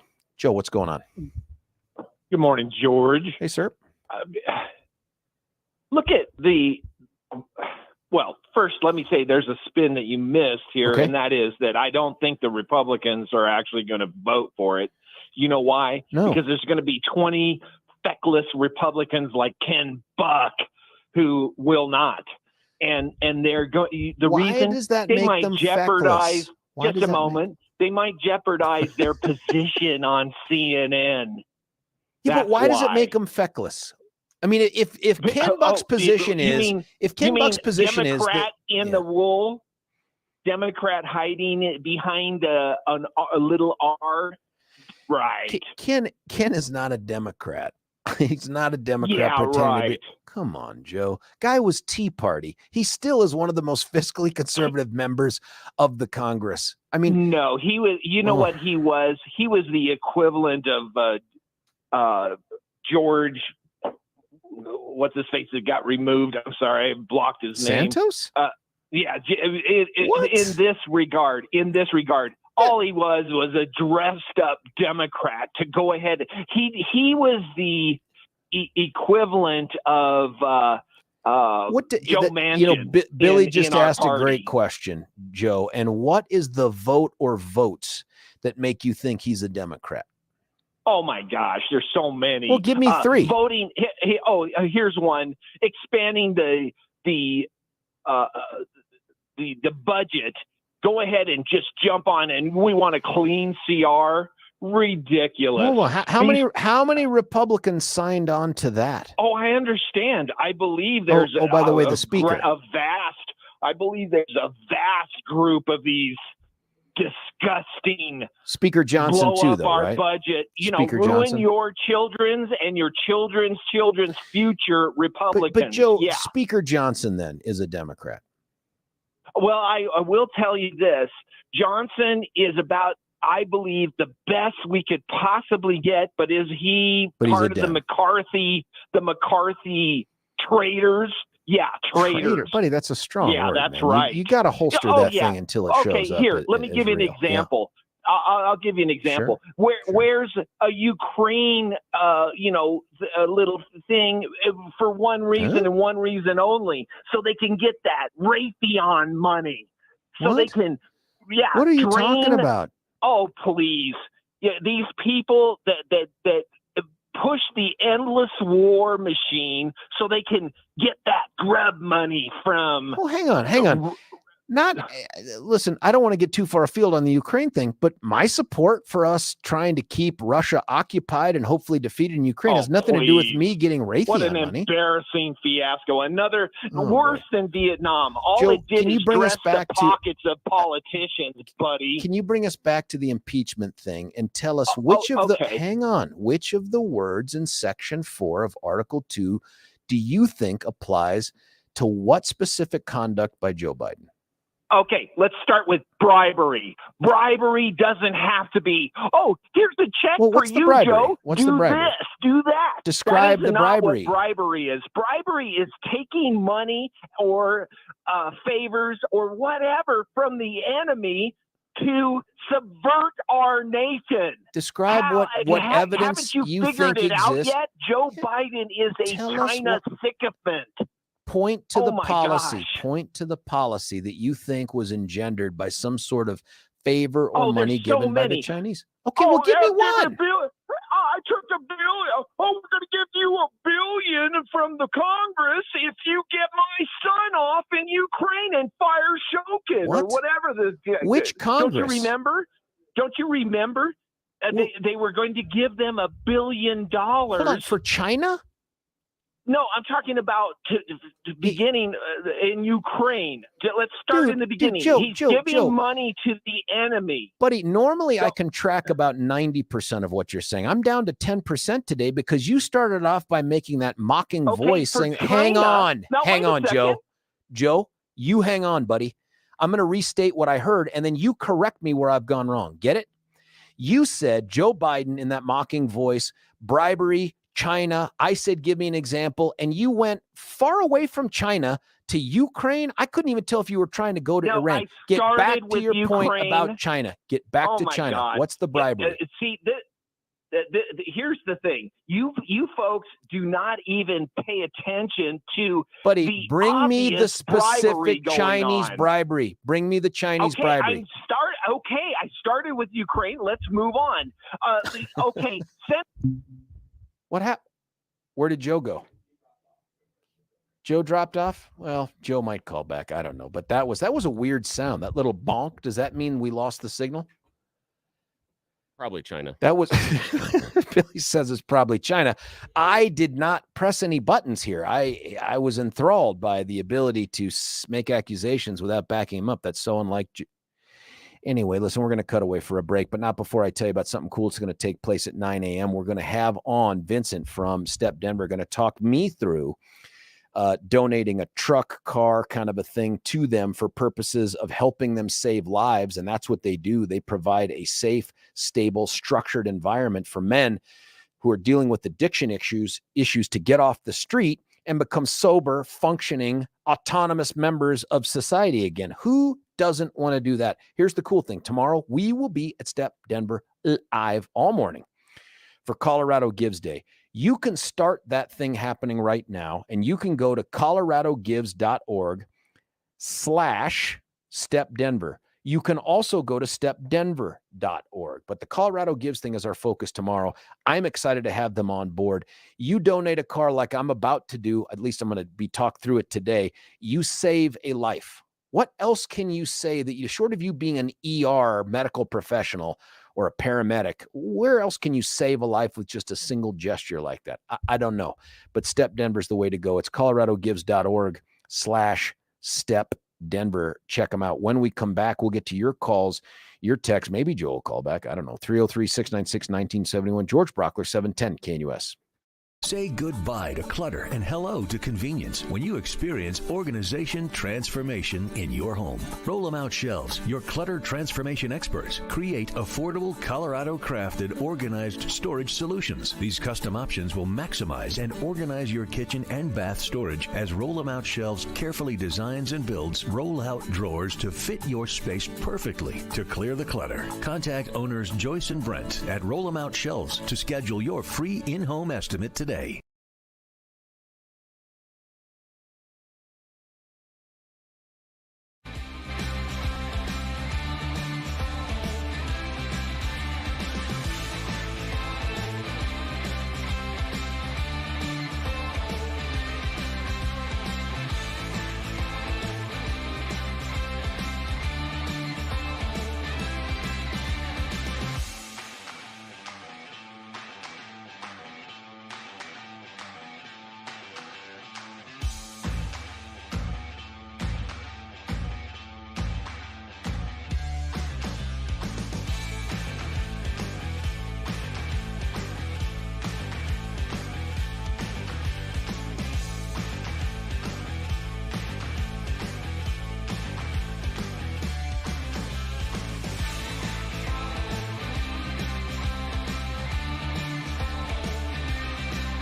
You can get a little bit of satisfaction right here at 710 KNUS. Joe has not called back, so I'm now worried that something happened. Either he was in some sort of a motor vehicle accident or his internet dropped or something like that, but we do not have Joe to call back. And I was really hoping to get to that very specific claim of bribery between Biden and China. And I'm not saying it can exist. I'm saying what exists right now that lets us believe that we're going to be able to impeach this guy. Here's some of the texts that have come in. Our number 303-696-1971. Impeachment will lead to crap sandwich.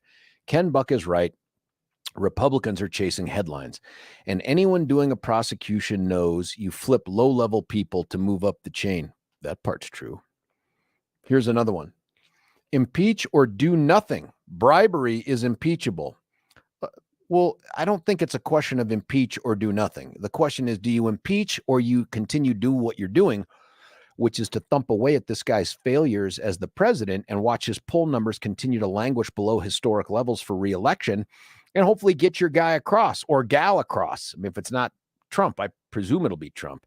Listen, we're out of time for this segment. I got a bunch more texts to get through. We may revisit this, but did you know that the Denver Gazette or the Denver Gazette, Colorado Springs Gazette, has already come out with an endorsement in CD3? You'd be surprised. Stick around. George Brauchler, 710 KNUS.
George Brauchler back with you here, 710 KNUS, halfway through the Monday show for this firstest full week of December. I can't believe I'm saying that, folks. We are 3 weeks from today away from Christmas. Can you believe that? Is that possible? 4 weeks from the new year. It's just really difficult to believe that much time has slipped by already. We were talking in the last hour, and I've got this idea about this Bobert thing I want to tell you about.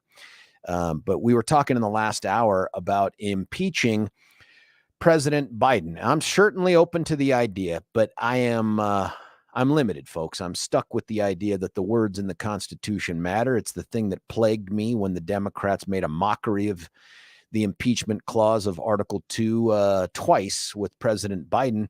I'm now worried we're about to do the same thing with President Trump. I'm worried we're about to do the same thing with President Biden. A lot of text coming in, and then we'll get to our call. We got Joe back, and thank you, Joe, for calling back. It says Eagles coach. Oh, this is a reference to to Eric Manning saying the Palestinian flag was being flown. No, it was Nick Sirianni was wearing the Italian flag. There's a heritage thing that they did back in October, November for the NFL where you could wear the flag of the country, your heritage or whatever. That doesn't bug me out too much. We do not want Kamala in the White House. I think she is Joe's insurance policy. That's another great point too, by the way. What can be done to someone in that position that clearly is incapable of performing his or her job?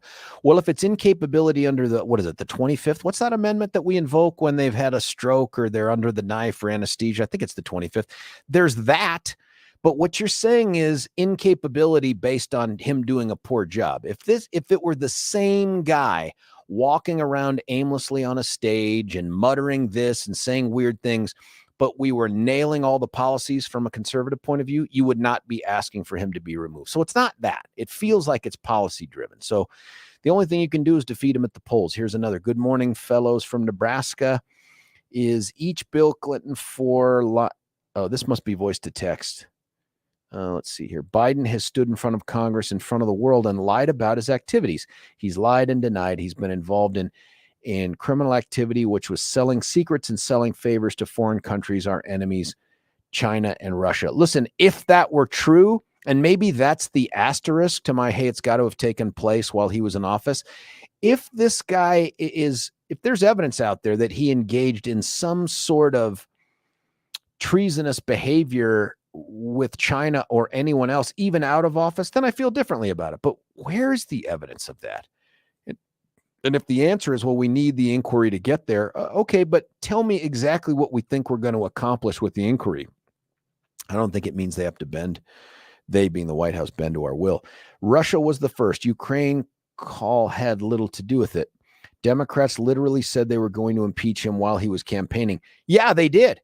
And in fact, I think Rashida Tlaib, when she got elected or while she was running, said, let's impeach the MFer. Do you remember that? That got a little bit of traction. Letitia James, I agree. They've made a mockery of impeachment. Should we jump on that bandwagon?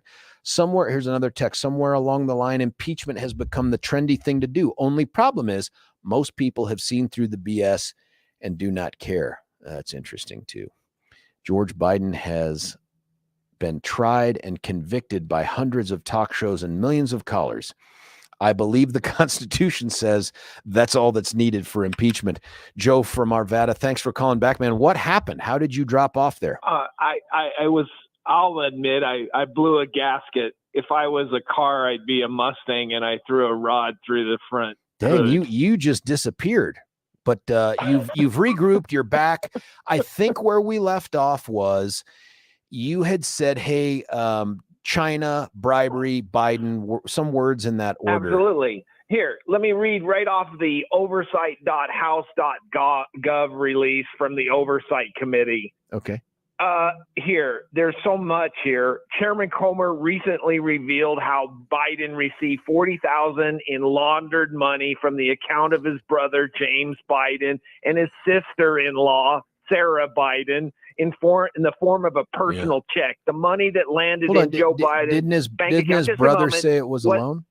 It was funded by a complex web of financial transactions that began with the initial $5 million funding from Northern International Capital Holdings. And there's so much more. This is just the tip of the iceberg.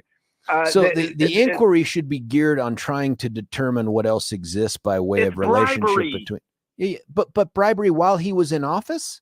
Yes, that's what's right. important to me. Yeah, that's what happened. Here's what happened. They paid Hunter Biden. Yeah. They paid his Uncle Biden, and then they funneled the money back to, yes, the target, the big guy. Got to get the 10% for the big guy. But, and the reason believe me, that got text the money, is super concerning, idiots. Joe. That text is super concerning. Hunter Biden and Uncle Biden are morons. They do nothing. The only thing they do is take money from foreign entities and funnel it to the big guy. Haven't you figured it out yet? No, because I have suspicions about the text that Hunter said about paying the big guy and nobody makes you give. I want to know more about that. But the rest of this stuff, there isn't any proof of it yet. And I'll say yet because if that's the goal of the inquiry, and that's There's what we tons of proof, and that's what we can get from the inquiry. Here. No, from the Oversight Committee, Chairman Comer recently revealed the $5 million in funding from Northern International Capital Holdings, but there's others, CEFC. So that these monies are being laundered back to the Biden family. That's the suggestion that they're being laundered, right? No, they are being laundered. They have what's the proof of the laundering? Well, here it is. The money goes into Hunter Biden's bank account, and then they write a phony check and put loan at the bottom. $50,000 for the big guy. There's no proof that that's phony, and there's no. Oh my listen, God! If the suggestion is that's what we're going to get the inquiry for, is to try to find that out. Okay, I mean, I'd be interested in knowing whether that's true or not. I don't think that the fact that they have an impeachment inquiry is going to result in a single new email or piece of evidence. But I get that. But that's just the beginning. Hey, let's talk about here taking people from the movements in Iran, putting them in your administration, and then sending billions of dollars so that they can attack Israel. That's what they use the money for. Yeah, you got it. They use the billions What money are you talking about? Here, let me explain it to you. Please. Joe Biden and their administration sent billions of dollars to Iran, and what did they use the money for? Whose billions Israel. of dollars? Whose billions of dollars? That's right. Whose billions? Our billions. No, that's right. No, that's not true at all, buddy. Yes, it is. Go back and find me where they sent. You understand how the money works. I absolutely know how the money works. In fact, this was the $1 billion was frozen from Iranian funds. Those were Iranian dollars that we froze. They're not. Yeah, because they're terrorists. Hang on, buddy. Don't shift off the topic. You said they're taxpayer dollars. They're not taxpayer dollars. No, they should have gone into the U.S. Treasury. It's just like this. How would they become U.S. Treasury dollars? When the Nazis extracted gold from the teeth of Jewish prisoners and then executed them, do you think that the money was the German money or the Nazis' money? No. So wait a minute. It wasn't. In your analogy, Joe, are the Iranians the Jews? No. Are we the Nazis? Iranians are the Nazis. Hello? Wait, what? That's right. Who are they stealing the money from? By the way, this is money that Iranian. this is money that my I understand. Lineage Joe, is the money they made was off of oil sales and whatnot. It wasn't money they stole from someone. Oh, this is. Oh yeah, that's just like saying Hitler's money was because of all of the chemical and research and all of that he did while he conquered Poland, conquered half the world. Joe, really? We've run far afield here, but what I do appreciate though is you calling back, one, and two, giving me your theory of the type of bribery, if in office, that would be supportive of impeachment. And I appreciate that, Joe. Thank you very much. Joe's line is open, 303-696-1971. The rest of it was utter bonkers. I mean, it was just the whole idea of associating. I don't know if it was us or the Iranians with the Nazis or the Iranians or the Jews in that analogy. It was really hard to tell. But once again, Joe will announce a fact will then be pushed back on it, and then we'll simply move on to another fact. So, for instance, that was taxpayer money. That was our money. No, it was actually Iranian money. Well, they stole it like the Jews or something stole gold teeth from, or the Nazis stole the gold and the things and the, man, it just doesn't make sense. But what I do appreciate is if there is some credible evidence of corruption that involves bribery between a sitting president or vice president and a foreign country, yeah, that's worth it to me. That would be grounds there, that kind of bribery. But then you'd also have to point to what the policy was that was changed as well. And if it's there, I'm all on board. Let's go get it. Here's another one. Text. Chat Joe GPT is on fire today. One of the many, here's another text. One of the many outcomes of the Ukraine or something will be to cover up the dirty Biden. I think it probably meant Biden money. Sorry, spoken. Obama's billions to Iran got us the Yemeni war. And you see what this round of money is doing. Here's another one. Someone texted out the phonetic George. Obama. Oh, there it is. Ask Joe why Comer won't let Hunter testify in public before the committee. Is that a real thing? I didn't know that. Billy, is that true? Why? I don't understand why you wouldn't let him testify. That's what we all want. We want to see the dude testify. It was last week. What happened? Before Hunter, in my mind, Hunter called the bluff. He said, "Okay, I will testify, but I will do it in public." Yeah.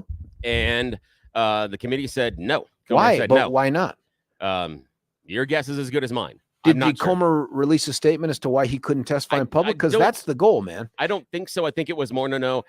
We do these things behind closed doors and this. Well, that's but not again, fair. I think it's interesting that again a little bit of a horse apiece. I believe that both the Democrats and the Republicans are being duplicitous and not being honest on either side.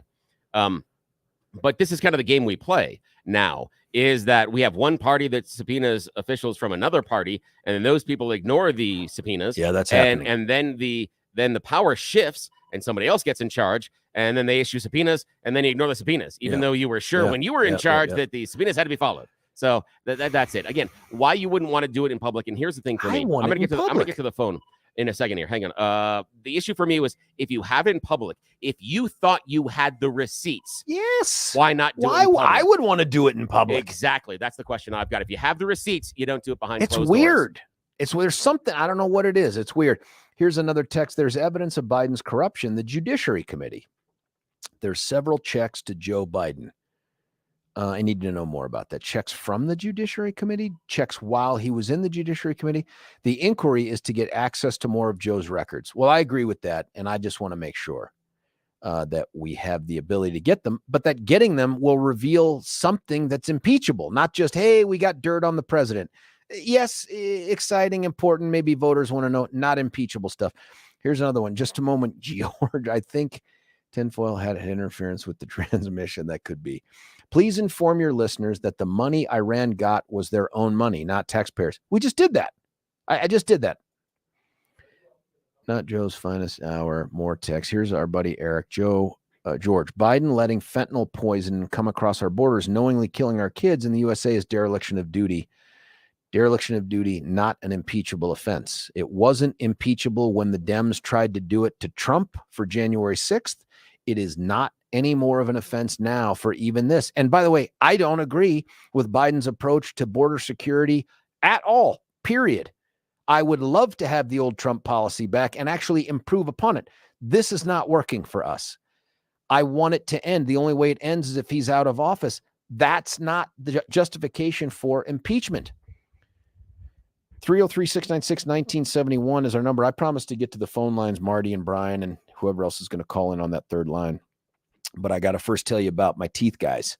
My dentist, Doctors Richter and Snyder from Twin Aspen Dental. They're the folks conveniently located at Stroh Road and Parker. Just not that far in any direction and well worth the trip. First, check them out online. Go to twinaspendentalcenter.com, twinaspendentalcenter.com, and just look at what they put out there. And look at all the different, I don't know what you call them, procedures that they have. I mean, they do everything from Invisalign to the bridges to the, the temporary teeth thing, the implant. They do all the heavy lifting that you would want a dentist to do. But they actually even do the Botox thing. I've heard, not as much for the wrinkles, but for the release and the relief on your TMJ. Do you know what I'm talking about? That transmandibular joint thing that causes people so much pain. My mom had it. I wish these guys had been around for my mom when she was alive. But they do all that stuff. But they also do the regular routine, gotta have it twice a year, dental cleanings, x-rays, all that other stuff. And they just do it in a way that the big box stores don't. Longtime staff, you're going to see them for years because they've been there for years. These dentists are just super nice to work with. I keep getting Shiloh as a dental hygienist, and she's the bomb. I hope I keep getting her. She's the bomb. And when you go, you're going to come away feeling like, I want to smile more, not just because my teeth look better, but because I'm actually happier. This was a great dentist experience. Call them and get an appointment. Take a knee from your current dentist right now. Just take a little break. 303-841-7466. 303-841-7466. That's Twin Aspen Dental Center. Marty from Denver, you're on 710 KNUS. Marty, what do you think? Hey, George, now, I'm a little sheepish telling you this because you're an accomplished attorney, accomplished prosecutor. I'm just the reason that Hunter Biden, well, you're recovering or whatever, but you know that the reason Hunter Biden's going in private first is he's being deposed, and the investigators are going to ask him questions that they already know the answer to. See, they want to hear him on the record say no. So that's what we have to have. Then what you do is then you put him out in public. And that's where we can pretend Democrats can come in and, oh my gosh, he was a drug addict and he had nothing to do. He was a baby. But now we've got it all on the record, and now we're just letting the public. But see, if you start with the public appearance, what's George, the risk then there? What's the risk? Sympathy. Well, we don't have him on. You think he's going to come back for a second private meeting? And the rules are you're to be subpoenaed in the privacy of Congress. That's the way the rule, that committee has set that up. So that's, yeah. So he has to obey that unless they say, no worries, man. You want to do this in public and make a mockery of us and pretend how your life sucked because you were addicted to all these drugs and that's why you did it? Baloney. Marty, we know Joe's crooked. You know more about this, it sounds like. Could they waive that requirement? Could both sides agree, yes, let's do this in public? Or is it mandated? Absolutely. It has to be. Okay. So what you're saying is, even though the Republicans know the answers, you think their concern is, if we put this guy out live and in front of America, he's going to come across as sympathetic. Whereas if we get him in private, we can release his statements and they don't carry the same sympathy. Yeah, there's no sympathy behind closed doors, and it's very simple. Did you take this $200,000 that came to your bank account, yes or no? Did any other Biden family member get a piece of this action, yes or no? Those questions are all on the record. Now we can go put his ass in jail, George. Why? Because as you just said, a sitting vice president actively taking bribes from nations all over this world through his drug-addicted, derelict son is repulsive. And this Biden apology tour, and Rhino's got to get off of it too. It stops today. Get the scum out of the office. Thank you, George. And just get a little bit laser focused. Yeah, Marty, thank you. It sounds like what you're saying is we need to have the impeachment inquiry to get to the bottom of what you just described there. That's what you think is the key, is Hunter Biden. Yeah, Hunter Biden was the tool used. He was the key into every door, the gun, the smoking gun and everything. Joe wasn't actually the main guy, but they used that. And it's almost like there's too much evidence, George. We almost see too much. Where do we start? That's why you put him in. And Michael Flynn and all these people that work for Trump, they got committed, lied to the FBI, ruined their lives. Do you think Hunter Biden needs just a piece of that, or are they somehow holier than us? Has he been interviewed by the FBI yet, Marty? Hunter Biden? Yeah, Hunter. Oh, I'm sure hundreds of times, but you and I don't get to know about that. But that should ask a huge question. Why on earth would Hunter Biden not be the target and the subject of so many FBI investigations, with his dealings, with his tax fraud, with his gun, the way he has a daughter with a stripper that he won't see. This is the same man we're defending as a choir for a baby. It seems like, Marty, they've been digging into his background for years, and the things they came up with were the drug addicted guy with a gun charge, whatever that was. So just for the record, George, Hunter Biden didn't do anything wrong, right? You're okay saying that? He's probably no. In no way do I believe that. No. Well, then how can they not find? It's just that you don't want to see. The bank records are Why obvious. wouldn't I not want to see that? I mean, listen, I'm interested. I just want to know if Then the go for the FBI kill. found something criminal. I just want it brought forward. And years later, under two different administrations, we haven't seemed to have come up with anything more than what they just put out there. Like, why didn't it turn out better under Trump? I mean, if it's there, let's get it. But we haven't gotten it so far. Okay, was Christopher Wray a total mistake? Is he the same FBI director under Trump as he is under Joe Biden right now? The answer is yes. Yeah, the Trump appointee. Feel like you're right. He was yeah, you're right, and he blew it. He blew it with Sessions. Donald Trump displayed enormous ignorance in a lot of his cabinet positions and his senior advisors. Forced to admit it. But he knew to close the border. He knew you don't give money to terrorists. He knew you don't cut the genitals off of children, and you don't let Black Lives Matter burn down your street. He was against all that, and you have a president who's now filthy rich on multiple estates, and seems like we're on this never-ending tour to apologize for this scumbag. I just don't get it out of conservatives. I don't think it's a question of thinking that he's a good president or not worthy of defeat at the polls. And I'm as disappointed as anybody that the guy won back in 2020. I just think it's a much more laser focused question of, is whatever it is we think we're getting to sufficient under Section 4 of Article 2 to warrant the use of the impeachment tool? That's the question for me. Okay. I think it's fair. George, I'll just ask you this then. If Hunter Biden gives up his dad in this testimony, are you okay moving forward? Dad and I were in business. If Hunter comes forward and says that, I'm all on board, man. If we can get a smoking gun, whether it's from Hunter or anybody else, it's just not there yet. God bless you. Well, Hunter has it all. Hunter has it all because Hunter, is the one that couldn't keep. You don't know about Joe Biden without Hunter Biden taking that laptop to the repair store. You and I know that when we wake up every day. You don't get caught without Hunter Biden. Hunter Biden has every answer. Put him in a room, make him sweat, make him cry, make him give up his dad, and then go get sympathy. But you and I both know Joe Biden's probably got about 30 to 60 days left, and that noose is coming. You think they're going to let him get slaughtered by Donald Trump? I don't think so, sir. So what do you hold on, Marty? Now that we're here, what do you think's going to happen? He's going to step down. He's got to step down to go pay attention to his family and love his family and be with his family and for the better department. That will be construed right now. Joe Biden is a bitter, stubborn, awful old man, and getting him to leave this kind of power is going to be a challenge. But guess what? He knows he is toast. He knows this. You cannot take this record to the American people. And George, you and I, this brings us right back to the thing. Are we taking this to the American people, or are we taking this to the mailbox? You got to do me a favor. You got to make an agreement, and I will with you, that if that happens, if he steps down before the election, yes, you will call back to do a victory dance on the radio, and I'll give you time to do it. But if he does not step down, you will call back up to own it. 100%. All right, good. I do that in the blink of an eye. I love that, Marty. Blink of an eye. Thank you, man. I But appreciate I'll tell you this, George, and I'll leave you with this because I appreciate you. I actually have been calling for this since about June or July. So I'm already on my own book, tardy 3 months. But Christmas is coming, baby, and it's the greatest time of the year. So let's get his old ass out of here. Thanks, George. Thanks, Marty. Marty's line is open at 303-696-1971. We lost Brian. Brian, of course, we'll put you back on. We love having you on. But someone texted in Marty for president. By the way, that's not great math, Marty. You said you've been calling for this since June. It's not 3 months. You're looking at 6 months of this not having happened yet. But maybe, hope springs eternal, and it'll happen. I just don't. It's not that it couldn't happen. I don't see any evidence that it's going to go that direction.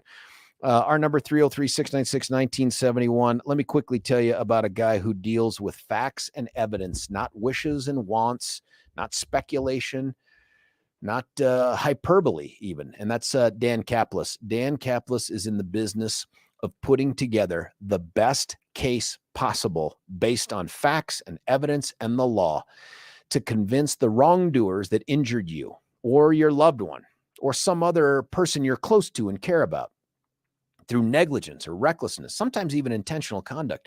He puts together that case, that fact-based, evidence-based, law-based case, and he goes to the insurance company or to the business or whoever it was and saying, this is what the jury gets to see if you don't make my client whole, if you don't do everything you can to mitigate against what you did to my client. Most times those people go, I get it. And they do. And for those that don't, they keep getting into the ring and getting TKO'd at a minimum, if not just straight knocked out. And that's why Dan and Bobber, his partner, Bobber Wahid, have back to back to back to back to back. It's getting boring to say it like that, but 5 back-to-back multi-million-dollar verdicts for clients, biggest outcome against a trucking case ever in the state of Colorado. All you have to do to get that kind of performance when you need it the most is to call 303-770-5551, 303-770-5551, or check them out at dancapluslaw.com. That's C-A-P-L-I-S, dancapluslaw.com. When we come back, you, me, the text, I promise we're going to get to this Bobert thing. George Brauchler, 710 KNUS.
George Brauchler back with you here, 710 KNUS. Went a little long in that last segment, but I love the phone calls that we get here at 303-696-1971.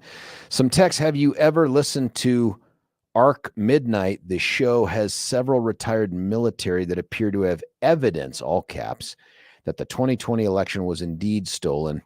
There is no way that Sleepy Creepy Joe legally won that election. I hear that a lot, artists. I do, and I understand the sentiment. I'm as disappointed as anyone in that case. But, you know, Billy's constant question is, and it's a good one that's gone unanswered, is why didn't Fox defend on it? Why didn't Fox defend a $750 million settlement on, we didn't say anything wrong, what we said was the truth, and here's the evidence? I don't know, but there is a way that Sleepy Creepy Joe, as you've described him, legally won that election, and that is through not voter fraud, but through the fact that our guy, DJT, I've never seen anyone motivate people to turn out the way he has. Both our base, that's undeniable. There's nobody that motivates our base like Trump.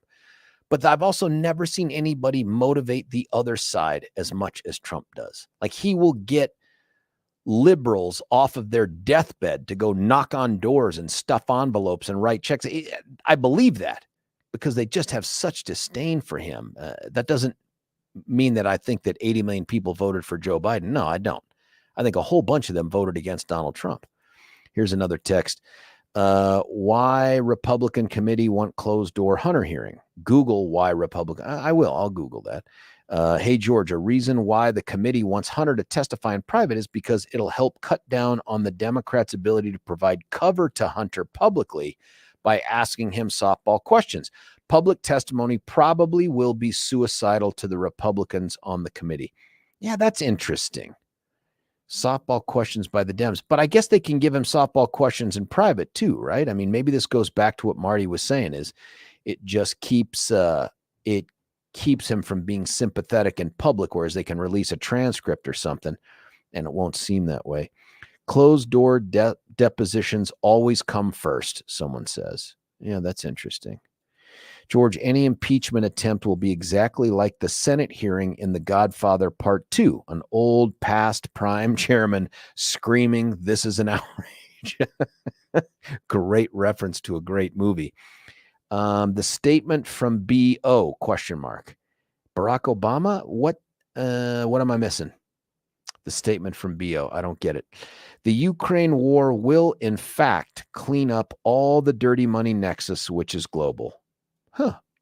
Not sure how that happens. 303-696-1971 is the number.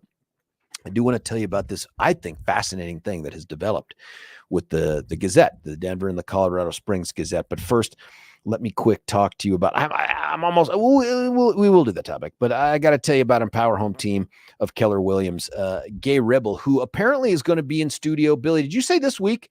Wednesday. We're going to have Gay Ribble in here. Can't wait to have that. In fact, we didn't tell her this. You should get questions ready to ask Gay about real estate, because this is like having free access, and you would have that anyway if you called her, but free access to an expert who can answer questions about the market, mortgage rates, lending patterns, places where you can still get great deals, how to sell your house for more, the timing, all of that stuff. Gay Ribble and the Empower Home team of Keller Williams can provide that to you. I'm excited to have her in here, and I appreciate her adjusting her schedule. She was going to be in last week, but I had to do this other thing last week, so she's coming in on Wednesday. Give them a call at 833-301-SOLD, 833-301-SOLD. You can check her out. There are two great websites. Let me give it to you. The one you know all about is gayhasthebuyers.com, gay, G-A-Y-E, hasthebuyers.com. The other great one, new, is Sell with Certainty Colorado. Sellwithcertaintycolorado.com. All the information you can want is there, but my guess is you're going to want to give them a call and follow up with it. That's what I would do. Now listen, stick around. We'll cut away for a little bit of an earlier break. I'm going to come back and sort of tease this Bobert thing by telling you what the Gazette has done. Very interesting. Very interesting. Love to get your feedback on it. George Brauchler on The George Show, 710 KNUS.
George Brauchler back with you here, 710 KNUS. Listen, this is what I'll do with a little bit of time left. We'll tease this topic. We'll get into it after our fantastic 9 o'clock interview with Vincent from Step Denver, where we will be live tomorrow for Colorado Gives Day.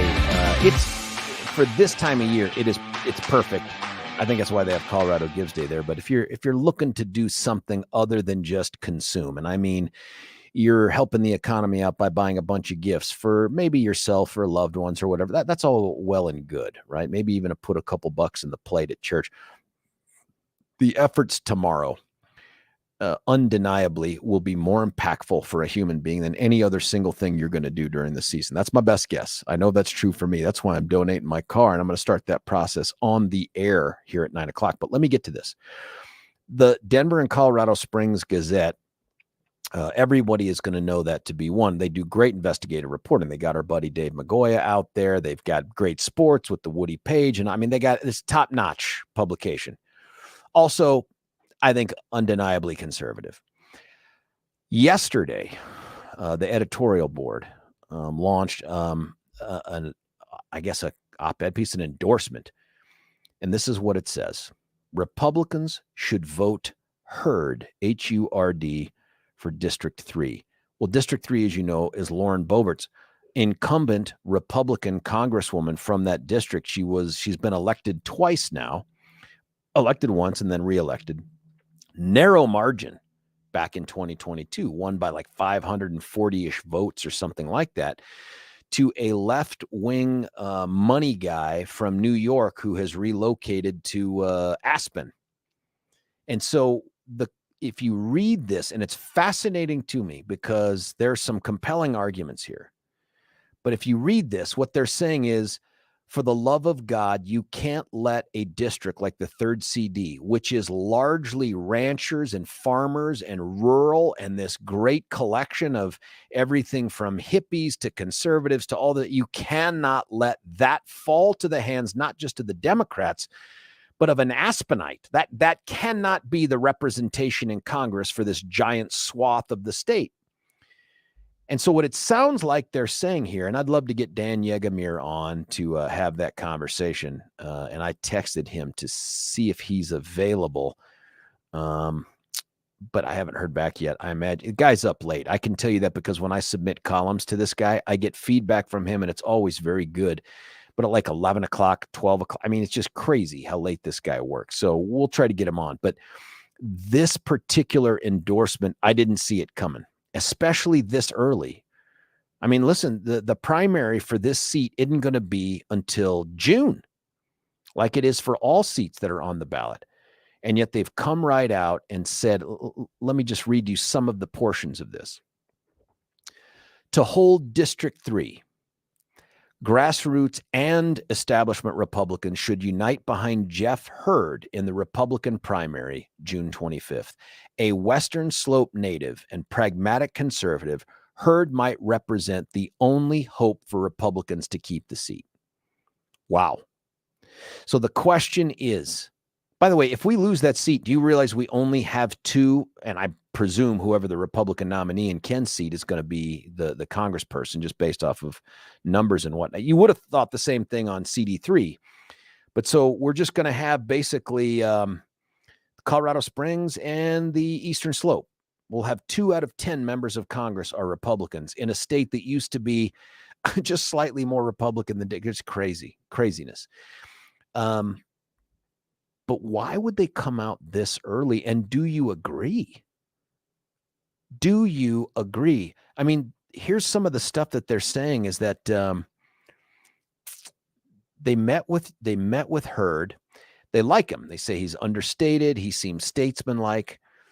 They take some shots at Bobert by describing as saying that the trajectory is largely Bobert's fault. She was in trouble with constituents when she and a date were ejected from a Beetlejuice performance in Denver in September for vaping and disrupting the show. Western Slope voters value statesmanship, moderation, diplomacy, and soft-spoken strength, none of which defines their member of the House. They perceive Bobert as seeking celebrity status more than results, which they frown upon. True? And what do you think about this? What's the reason that they would come out this early with an endorsement. Because this is freaking early, folks. I don't know that they've endorsed in any other seat in any other. I mean, why this one? Why get involved in this particular primary? You asked me my opinion. Thank you for doing that, by the way. It's because they want to get her out of the race. They want to give her more motivation to get out of the race. Already, guys like Governor Owens and some, I think, Governor Brown, I think our past Republican statewide elected officials, not Corey yet, have come out and endorsed Hurd against her. I think they're trying to create a pathway and encouragement to get Lauren out of the race. What do you think about that? Would you prefer to see Lauren on the ticket or not on the ticket to hold the Republican seat? And if so, why do you want to keep her on, or why do you want her off? I think it's a fascinating topic, and it's one that we're going to revisit here after we interview with Vincent Turnbull from Step Denver. But I just think this is fascinating. I can't explain the timing of this endorsement in terms other than it's tactical. I think the Gazette, and I'm not slighting them for this, I'm saying I think the Gazette wants to encourage her to bow out. And by creating a sense of momentum, they do that. But will it work? Or will this backfire? I mean, do you view this as, well, this is just another attempt by establishment Republicans, not that the Gazette is establishment, but the establishment Republicans to try to get a strong pro-Trump conservative voice off the ticket? Is that how you view this thing?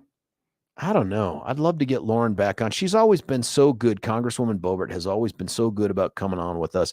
Even, do you remember that one time she was like walking through Congress, talking to us on the phone? Another time she was walking through an airport. I mean, she makes time to talk to us. I'll reach out and ask her about this. No candidate for office, especially an incumbent, wants to address, hey, a major paper in your state has just come out against you. But I think she would. I mean, she's got guts in that way. So I'll reach out to her and see if she'll have that conversation. I'll keep asking Dan Yegamir from the Gazette as well. But if you haven't read it, go check this piece out in the Denver and Colorado Springs Gazette. Fascinating stuff. We'll talk about it when we come back. But first, Vincent Turnbull and Step Denver. When we come back, George Brauchler, 710 KNUS.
George Brauchler back with you here for the final hour of the George Show on 710 KNUS. Some breaking news. The governor of South Dakota has suspended his campaign for the Republican nomination for president of the United States. If you are struggling to remember the name of the governor of South Dakota, you've just answered the question why he suspended his campaign. I like that guy, by the way, Burgum. I just gave you the answer. I like that guy. I think he's got a great backstory. I think he's done wonderful things for South Dakota, and I think he's certainly capable of being an effective and principled conservative president, but that is irrelevant in modern politics. Nonetheless, he has stepped down from his campaign. He suspended it. Listen, I want to go to the VIP line right now. You know that tomorrow is Colorado Gives Day. It's a huge day where you can do something great for other folks that are out there. And, for us here at 710, Step Denver has always been a great partner for us. I am a huge fan of what they do. I love different things about them, like they don't take taxpayer money because they know how to do this the right way, and they don't want some government bureaucrat coming in and telling them you got to waste a whole bunch of time coming up with audit reports and doing it this way and that way. And I really appreciate about that. But what that means, though, is that they got to find funding through another source, and that other source is you and me. And to have the conversation right now is Vincent Turnbull from Step Denver. Vincent, thanks for joining us, man. You're welcome. Good morning, George. Hey, are we going to see you down there tomorrow, I hope? Oh yeah. I'll be here bright and early here for you about 4:30. Oh my, I will not be there at 4:30, Vincent. Please do not be disappointed if I show up just a tad later than that, but I will be there. Oh, you know what? Someone I'll make sure we have a nice pot of coffee for you. Vincent, somebody texted in to remind me that my first comment before I took you on the air about Burgum was South Dakota. Mm-hmm. It is North Dakota. And thank you, texters, for correcting me. I'm just a moron. Nonetheless, do us a favor. And in your terms, describe what Step Denver does, and then we'll talk about why tomorrow is so important. So, Step Denver, we're a peer recovery community based in downtown Denver by Coors Field. We don't take any government money, just like you said. So there's no cost to enter our program, and we do same-day intake. And the reason why we do same-day intake is because, we accept highly motivated men. And, when someone's ready to turn that page in their life and rebuild their life and overcome those consequences of addiction, and they're reaching out and doing the application, it's very important that we get them in same day. So here at Step Denver, we can house up to 110 men at any given time, and we serve 365 men annually. We're actually projected to do about 400 men. Exactly. Is that a record? You have a high water mark? That is actually a record for us. And every year, it's just great because we're helping more and more men every year. So, last year it was the 365. Now we're doing 408. So, it's great. We see miracles every day where these men just, they hit that rock bottom and they're just enough's enough. And they, want to start living the life that they truly deserve to live. And, they come knocking on our door, they call our phone, and, they do the application and they take the steps. And, of course, there's a lot of anxiety surrounded around it. And so that's why we utilize that peer recovery, model, because 100% of our program staff are STEP alumni who provide the coaching and the guidance from lived experiences. So we'll talk about this tomorrow too, but I think the other thing that draws me to the program, those things are great, is that you're not there to coddle anybody. You're not there to throw your arms around them and say, no matter what your problem is, we have a solution. This is predicated on the idea that these men are coming there with a desire to get fixed or to fix themselves. And so that means the success rate, it's not 100%. You have people that show up and don't make it through the program. Correct. So you could take statistically 5 men entering the program. About 3 of them remain. 2 of them, decide that maybe they need something more structured, like an inpatient program, or they're just not ready. We restore the dignity by holding these men accountable and helping them become self-sufficient. Yeah. So that's a huge model. That's important. One of the things that you do is, and I know tomorrow is all about the cash. We love the cash. We love the contributions of the dollars. That's a big emphasis for it. And of course, people can go to coloradogives.org/stepdenver to give. But the other thing that you do, and this is now going to get super selfish of me because I want to go through this process with you on the radio, is people can donate vehicles, right? Correct. Running or not, it does not matter. You just need to have a clear title for that vehicle. And then 3 bits of information I'll get off of that title will be the names on the title number, and then the VIN number. Then the specifics of the vehicle I get from you. And from there, I'll dispatch it to my tow truck driver, Joe. He will call you same day. Oh, and what he's going to do is work with your, it's not like, oh, we took this vehicle from you. You'll hear from somebody like in a week. We call you same day, and he works with your schedule and his schedule on when to pick up this vehicle. So Joe's pretty phenomenal. He'll have his calendar in front of him when he gives you a call. You just let him know what dates and times you're available, and he will 100% make it work. Listen, what number am I calling to get? I'm doing this when we get off the air, man. I'm calling you because I have had this. I think it's like a 2011, maybe Traverse, could be a 2012 Chevy Traverse sitting in front of my house now for months waiting for this moment. And I could have called before, but I wanted it to coincide with our special thing that we do with you in December. So, and by the way, the neighbors will also be super thankful that I've gotten this thing off of their streets.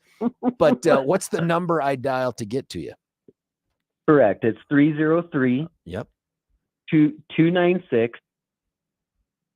Yep. 9020. Say it again. 9020. 303-296-9020. I am calling. And then and that information you said you got to have that. I've got it. I've got the title sitting on my little desk at home. I've got all the information that you need. Tell me what happens then. Like, yes, people should donate the vehicle just out of the goodness of their heart to try to help a person secure a spot in this. And one of the things we read, Vincent, is that every vehicle donated is a spot for another man in the program. Is that real? Is that true? Correct. For every one vehicle donated allows 2 men to enter the program for free. You said 2. Oh my gosh. I thought it was just 1. 2. No, it mostly based on my sell price for these vehicles, and the market, the way it is not slowed down, which is a great thing. That my price per unit sold has jumped up. How do you do it? So you're gonna get the 2000 whatever it is Chevy Traverse that I'm telling you, man, this thing has 200,000+ miles on it. When I've taken this in to have it looked at by the mechanic dudes, they're all like, wait. You have 200,000 miles on a Chevy Traverse? I'm like, yeah. They're like, oh my God, this thing should have been dead a long time ago, but it's because of the constant and routine care, all the stuff you kind of take for granted. I was doing that. But so how do you squeeze the maximum value out of it for Step Denver? So for every single vehicle, so we sell wholesale, which is a lot better than a public auction or retailing it to the general public.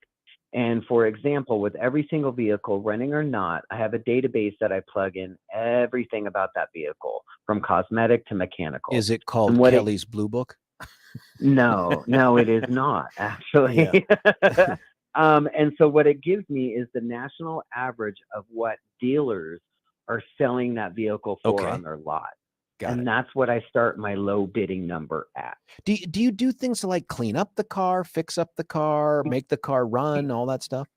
Yeah. So I run it through a condition report where basically a mechanical will run it through, and then he'll give me a wholesale price list of what is wrong for the vehicle, what needs to be fixed, if anything. And then I kind of look at that and see, okay, if I, do a battery or I do some brakes or even just a tune-up, how much will it increase the value of that vehicle? Now, I won't do heavy mechanical work. I won't replace engines, and I won't do like transmission work. Oh yeah.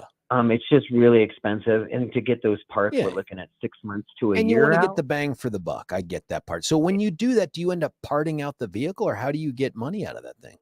So I have a non-running lane at my auction houses. I operate out of 4 different auction houses, and I call it my push, pull, and drag lane. And so my vehicles that are non-running, I will run them through that lane, and 90% of the time they do just as well as my running vehicles. Wow. Because we sell wholesale, and Wow. I sell to other dealers who have the mechanic shops, and they have the parts for a penny on the dollars. So they're okay with fixing up those vehicles and doing those, the transmissions and the engines, because then they can go ahead and put the engine in it and put it on their lot. And so Vincent, run their there's a business. tax benefit to me, the donor of the vehicle, true? Correct. How do we You will find out get- what that tax benefit is? Do I have to wait for you to sell it? Correct. Yes, you do. Okay. And I usually say, give me about 2 to 3 weeks time before you Okay. hear from me. And that is mostly due to from the time that it's picked up into the auction. If I'm not getting the bids that I know that vehicle's worth, or there's just not enough eyes on it that day, I'll rerun it the following week. And 99% of the time I get what we need for that vehicle. Then I will call you, and at that time I'll let you know what the full gross amount for what the vehicle sold for. And at that time we'll get together that 1098C. So that is the IRS. Just so that I'm clear, I am going to wait like 2 to 3 weeks after I call you today, get this done. You're going to come out, tow this sucker today, which God bless you for doing that. And then 2 to 3 weeks from now, which puts us right up on Christmas. So I'm not anxious. It could be any time within the next month, let's say. You're going to reach back out and say, hey, somehow we sold the Chevy Traverse for $10 million or something like that. And then I write that down on my little tax form. Do I get a tax form from you, or do I come up with my own thing? Like, how do I prove to Uncle Sammy that this is a tax write-off for Big Daddy? Correct. I will provide you all that tax document. So at that time, I'll let you know what the full gross amount is. And then I'll fill out that 1098C, the IRS tax deduction form. I'll put the full gross amount what that vehicle sold for, and then I will mail you those tax documents. You can hand that to your CPA, or if you do your own taxes, you can upload it right to your taxes. Question for you too. Do I today, when I call up as we get off the air and I say, hey, here's the and where you pick it up, give you all the information, do I give you the title today when the dude comes to take the tow, or do I give it to you tomorrow when we're together at Step Denver? You can give it to Joe today, and he always lets me know, hey, I've got George scheduled on this date and time. I then meet him at the auction house, and I do all the title work at that point for all the vehicles that are there. So you can hand that right to Joe. I will provide you with your temporary vehicle donation receipt, which will have all that title information, vehicle specifics, and your contact information. That will say sell pending. What that does is it clears you of all liability of the vehicle. And also sometimes with insurance agents, they want to see that you donated the vehicle just so they can take it off your policy. And so I'll provide you all that documentation via email or mail, whatever your preference is. Okay, that's fantastic. Well, that's going to happen, man. What else do folks need to know as we head into tomorrow's big day? Well, just to let you know, for Colorado Gives Day, every donation will be matched dollar for dollar up to $30,000. We had an anonymous donor basically say, we will match dollar for dollar up to $30,000 tomorrow. And by anonymous donor, you mean Billy? No, I'm kidding. I don't think it was Billy. It's a lot of trivia for him to do to be able to come up with that right there. That's amazing. So the first $30,000 gets matched. Dollar for dollar. Yeah. Do we have a goal? Do we publicly announce our goal is to raise blankety blank blank blankerson, something like that? I'm working with Amy and Megan on our goal. Okay. Definitely we would like to, surpass, $200,000, $240,000. What did we do last year? Because we had a pretty good year last year. I think we did $189,000. Oh, dang. So we're going to set the bar a little bit higher. We're going to keep pushing on folks to open up their hearts and their wallets a little bit more. Yes. Now let me ask, does the car count towards that? Because I presume you sell it for 40 or 50 million or something. I don't know. Right. Unfortunately, it doesn't go towards Colorado Gives Day. I know, because Colorado Gives Day doesn't see that because it's not going through their portal or considering all of that. So, yeah. I get it. Yeah. Any kind of matching we can do there? Like if someone can call up and say the first 5 cars donated, they'll also donate 5 cars. Have you ever had that? I'm kidding. That seems Never impossible. That would. I'm like, I know. I'm like, if that happens, we can work something out. That would be sweet. Well, listen, Vincent Turnbull, I can't wait to hook up with you tomorrow. I can't wait to call right when we get off the radio here at the end of the 10 o'clock hour and get this thing greenlit. So excited to help out, especially with this vehicle. I'll be honest, I'm just happy to get it out from in front of the house. It's magical. And the fact that it can go to help two guys get into the program, dude, I'm going to be smiling all day. Well, I appreciate your help and your assistance and everything that you guys do for us. So we're very grateful. I hope Joe is willing to be on a little phone video that I make, and I want to post about how easy it is to donate your truck or your car. What vehicles won't you take? I'll take anything, running or not. It does not matter. Semi-truck. However, yeah, I'll take it. So the only thing that I'm asking, just due to the only thing that's really seasonal, are boats and motorcycles. I've actually spoken to a couple donors this morning who've had 2 motorcycles, and I've just requested, can you just hold on to those until February or March? Because of the value then thing? It becomes more in season. Yes.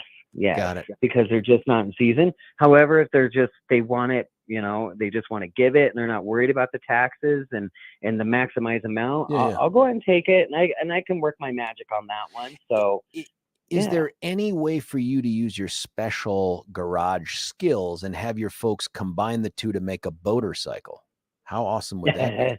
Yeah, that would be definitely in the specialty cell. Yeah, and that's not seasonal. That's evergreen right there. Motorcycles can sell. I may have just invented something that helps get Step Denver to that next level. Vincent Turnbull, thanks, my man. Give out the number one more time for people to call in if they want to donate it. Yeah, it's 303-296-9020. And if folks want to start the giving right now for Colorado Gives Day, how do they do that? They can go right to the website, coloradogives.org, coloradogivesday.org/Step Denver. Hold on. ColoradoGivesDay.org or Colorado Gives? Oh, wait, no, sorry. They just changed it. Sorry. Colorado Gives. I just want to make sure I'm not saying it wrong because, dude, we want people to find you and we want their money to find you too. Vincent, I will see you tomorrow, my man. Thanks for coming on this morning to talk with us. Joe, thanks so much, and we'll talk soon, and you have a great day. All right, sir. See you tomorrow, and I'll talk with you later today. Hey, that's Vincent Turnbull from Step Denver. These folks could use your help, and when you help them, they go out and save lives. All we hear from Denver is about their efforts to curb homelessness and what do we do about addiction. Why don't we try the non-government route? Why don't we go with Step Denver? These are the folks that do it without any taxpayer money. They just need your contributions. And I'm telling you, I'm going to do it. I'm going to try to get a video of this thing today when I get this done. I've been hanging on to this car for months, waiting for this moment, only to find out it doesn't count for our goal. So they've set a pretty high bar, it sounds like, in the $200,000 range. You help us out with that tomorrow. Listen, we're going to cut away for a break, but not before I tell you about something cool you got to sign up for this weekend, okay? There is a group called Thrivent, and it's hosting free, that's no cost to you, free photos with Santa for foster families in the Denver metro area. That is so super cool. December the 9th. That sounds a lot like Saturday because it is. You just got to go to fostersantaPhotos.eventbrite.com. fostersantaPhotos.eventbrite.com. Register, and that's it. That's all you need to do for the free photos. They know that foster families have unique challenges, and they want you to experience the joy of Christmas without any financial burden. That's why attending this family event is free. Go to fostersantaPhotos.eventbrite.com. Register today. Space is limited. That means the sooner you get there, the more likely you're going to lock a place in. This is brought to you by Thrivent and News Talk 710 KNUS. We'll do a couple more reads for this throughout the week, but you get in right now. Get those things filled up right now so you lock in your place. Hey, stick around. We'll come back for a break after a break in just a moment. It's George Brauchler, 710 KNUS. Say goodbye to clutter and hello to convenience when you experience organization transformation in your home. Roll them out shelves. Your clutter transformation experts create affordable Colorado Colorado-crafted organized storage solutions. These custom options will maximize and organize your kitchen and bath storage as Roll 'em Out Shelves carefully designs and builds roll-out drawers to fit your space perfectly to clear the clutter. Contact owners Joyce and Brent at Roll 'em Out Shelves to schedule your free in-home estimate today.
George Brauchler back with you here on the George Show, 710 KNUS. My thanks to Vincent Turnbull. I'm going to see him tomorrow down at Step Denver in Denver. Heard some really cool things off the air from Mark about some of the plans that Step Denver has. I don't want to be the source of the reveal because I think it's really cool news. Hopefully, Paul or Megan will reveal that tomorrow while we're down there with them all morning. I'm going to get off the radio here in less than an hour. Goodness, in less than 30 minutes. And I'm going to call them up and get rid of that car. I'm going to donate it to them. I'm excited. Yeah, it might put, I don't know, several hundreds of dollars in my pocket, maybe more. I don't know. Frankly, I don't care. I mean, I'd like to do something this season that's going to make a difference for someone that I don't even know. Do you know what I mean? And the idea that this thing is now an entryway for 2 people into the program, I've been saying it's 1. I feel like a moron and that won't be the last time today I feel that way, because I've been saying it's 1 person in the program. It's 2 now. The other thing I screwed up on, and I want to reemphasize this, is I was saying that Doug Burgum stepped down or at least suspended his campaign for president as the governor of South Dakota. That was dumb. It was the governor of North Dakota. Got some texts coming in here, and some of them are Step Denver related. I promised to get to them. One of the things I needed to do, though, before I cut away for a break that last time, and of course I didn't, was to tell you about QC Kinetics. You're looking to do something for yourself this holiday season after you give at coloradogives.org/stepdenver. After you do that, why don't you call up our friends at QC Kinetics and take care of that dang pain that you've been gutting it out over the last few years. It's chronic. It shows up worse during the winter. It's in your joints. It's your knees. It's your elbows, your back, your neck. Why don't you call up QC Kinetics and talk to them about regenerative medicine? You can go to qckinetics.com. That's the letter Q, the letter C, kinetics.com. And you can learn all about this cutting-edge regenerative medicine procedure that they've been doing coast to coast, border to border with great success, great customer reviews. But then have the conversation with them, stump them, ask them all the questions to get comfortable with the idea that, yep, this is the step you want to take. You're not interested in all the pain relief pills. You're not interested in gutting it out anymore. And you're not interested in going under the knife with the long downtime and rehabilitation. You're looking for walk in, walk out, feel better pretty dang quickly. You call them at 303-900-8986, 303-900-8986. Those are our friends at QC Kinetics. Here's a text. One text, just got back from North Carolina. Where's the sun? From Susie. I don't know, Susie. It says, I looked at my little weather sheet, and it says there are some suns here, partly cloudy, 59 degrees today, 60 tomorrow, mostly sunny. Maybe it's going to be tomorrow. Another text. I donated my old car to them back in 2016. Wow. It was great. They explained to me that they'd either fix it if they can. It was worth it to sell or at auction. They came and picked up the car from my house. Then I got a tax receipt a while later telling me that what they sold it for. That's what I want. I'm really hoping, based on what I perceive my upcoming tax bill to be this year, that they sell the car for somewhere in the $250,000 range. I'd like them to sell it like it's a McLaren, even if it's a 2011 Chevy Traverse. I corrected myself on the North Dakota thing by saying, oops, I'm an idiot. Someone texted in, no, you're not. No one but Jesus is perfect. I think you do fine, but sometimes you come across a little argumentative. Well, I completely disagree. I'm kidding. That's our friend George from Westminster. Step Denver is an awesome program, taking callers today or tomorrow to support them. Tomorrow, for sure. Tomorrow. Please tune in tomorrow, where we will be there on the ground. Both Billy and I are going to drag ourselves out of our very, very safe and warm homes, get in the car, and drive to needle and crime-ridden Denver. I'm kidding. But you know what? You don't build the firehouse near places that don't burn, right? Like, that's exactly where Step Denver is located. They're located in the heart of it because that's where they can do the most good for the most in need. So Billy and I will be there. I don't know, Billy, you're talking about packing heat. I don't even know if that's a reference to a gun or one of those little hand warmer things, but I hope that you do, just because I think it could be cold in there. Here's what we were talking about before we had Vincent's great interview on. The Gazette, both the Denver and the Colorado Springs Gazette, have come out with an endorsement of Jeff Hurd. He is the primary opponent to Lauren Bobert out in the 3rd Congressional District. It's a strong endorsement. It's also very, very early on in the process, if you ask me. Now, the Gazette also has 12 races to watch as Colorado heads into the 2024 presidential election year. And so it makes reference to the fact that, yep, Super Tuesday, which is for us because we want to minimize our importance, ballots are due March the 5th and they go out February the 12th. Deadline to certify the ballot for president, January the 5th. That's the biggest one, right? But here's what else you got to look out for. The June primary election. Ballots are due because that's the election day. That's when they count them. June 25th. They go out on June the 3rd. The deadline to make the ballot to be certified is April the 26th.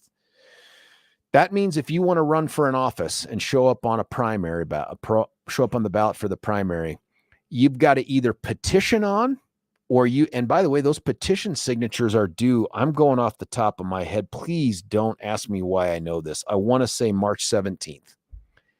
March 17th, you have to have your petition signatures in.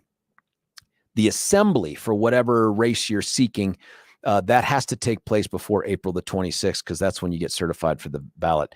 First day to circulate petitions, January 16th. Oh, and it's March 19th. It's actually in the dang thing here. 4th Congressional District Republican primary. That's a big one. Here's some names that are already running. Richard Holtorf, Deb Flora, never heard of her. Weld County Councilor Trent Lisi, and Justin Schreiber have all declared candidacies. Let me tell you who else, though, is in the mix here, and this is in the next paragraph. House Minority Leader Mike Lynch. We've had him on a bunch. Love Mike. Logan County Commissioner Jerry Sonnenberg. We've had Jerry on before. Jerry was a state senator. Love me some Jerry, too. Former Fort Collins City Council member Gino Campana. Gino was a candidate for the United States Senate with Deb back just a couple years ago. They both went to the assembly, and it was a crowded field at the assembly. Former state senator Rob Woodward, another great dude. These are all great folks, man. This is going to be tough, right? Former CU Regent Heidi Ganal. I don't think Heidi's running for the 4th, but maybe. I thought she had said that she wasn't. Floyd Trujillo. These are all great people, man. Look at this list. This is going to be a hell of a primary. Also, I heard Peter Yu is also thinking of running. He did really well. Loved his speech at the state assembly, but he came up short as well. This is going to be a dogfight. This is the kind of thing where if all of these people figure out a way to make the ballot, either through petition, assembly, or a combination of both, and let me just go out on a limb here. I would be super interested in knowing whether or not Gino and Deb, who have the funds to petition on in addition to go through the assembly, would just simply go assembly route last time. Because had both of them petitioned on and gone through the assembly with their vote totals, they'd have both appeared on the primary ballot. I'll be interested to see if they roll the dice the way they did at the state assembly. That is interesting. These are all super great people in this particular race. And by the way, it's a Republican seat to lose. So whoever wins that nomination, they're going to be the congressperson for the foreseeable future, at least till redistricting. That's a big race right here. Denver District Attorney. Oh man, this is another great one. There are some people in here. Leora Joseph. I know Leora well. I hired Leora. Leora is a fantastic prosecutor. She came from Boston. Tremendous trench fighter. Great trainer of prosecutors. Has a good head on her shoulders. Someone named Lacey Owen, although that's not really her name. Her name is Elizabeth Owen, and she's an insurance defense lawyer who did some civil rights stuff a while ago, but all of a sudden wants to be the head of one of the most impactful criminal prosecution teams in the state of Colorado. There's a chief deputy DA named Matt James. I may have met Matt, don't know him. And former U.S. Attorney John Walsh. John has been working for one of those super big law firms called Wilmer Hale. And I got to say, if you ask me to cast this in terms of who are the two big dogs in that race, it's Leora and John. That will be it right there. I don't think Lacey Owen stands a chance, largely because I have no idea who she is. And Matt James, who probably has the chops to do it as a chief deputy in Denver, but no name ID unless he's bringing a separate bankroll. I don't see that happening. So it's probably going to come down to Leora and John. I'd love to get both of them on the radio at separate times here. Very, very interesting. And by the way, that's one where the Democrat win. That's it. State House District 4, the Democrat primary. Who's running? terrorist lover Timmy Hernandez, and Cecilia Espinoza. I don't even know who Cecilia is. She has my support. There's just no reason to keep that guy in a position where he can cast votes on behalf of a district. Here's the other big one. CD3, 3rd Congressional District. Who's running? Well, of course, the incumbent, Lauren Bobert, Jeff Hurd, and a guy named Russ Andrews. I don't know Russ as a Republican.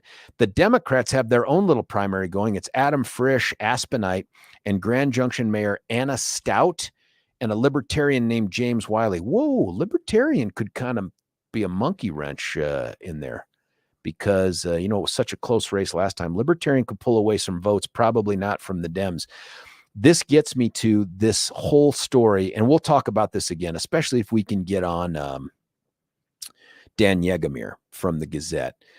The Gazette has come out early against Lauren Bobert and in favor of Jeff Hurd. That's a big deal. You just don't normally see that. I mean, the Denver Post, as you can imagine, far less relevant to this conversation because they've hated Lauren Bobert since before she was elected. I mean, the editorial board / Megan Schrader, who is the editorial board, they have probably more columns about death to Lauren Bobert, and I mean political death to Lauren Bobert, than any other topic. That and abortion probably are the two things that the editorial board has opined on the most in the last, 3 or 4 years. So that's not relevant. What's relevant is Conservative Gazette has come out early against Lauren Bobert. Why?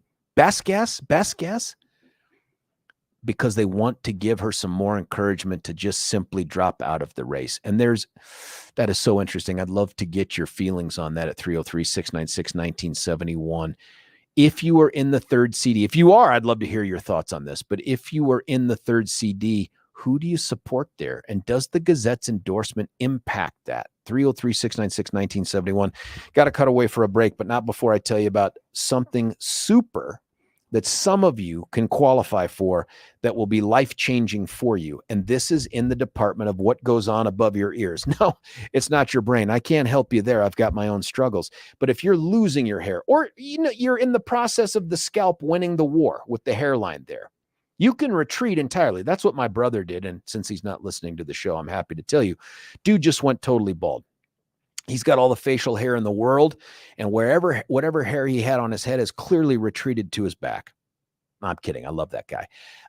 But he's bald. He made the decision to just shave it off and keep it shaved off. If you're going to go that direction, then don't call advanced hair restoration. But if you're interested in winning the war with your scalp, in getting that hair back for a couple great reasons, right? One, you just look younger and you feel more confident. Put yourself in a position to be the best you that's out there, right? Advancedhair.com, and hair is not the rabbit, it's HAIR, advancedhair.com. But here's the deal. You give them a call at 720-459-HAIR, 720-459-HAIR. They'll give you $250 off. They'll give you 250 free hair grafts, and you're on the road instantly, immediately, guaranteedly to feeling better and looking better. Give them a shot. Hey, listen, when we come back, your calls, your texts that are coming in right now, and we'll wrap it up. It's George Brauchler, 710 KNUS.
George Brauchler back with you here at 710 KNUS.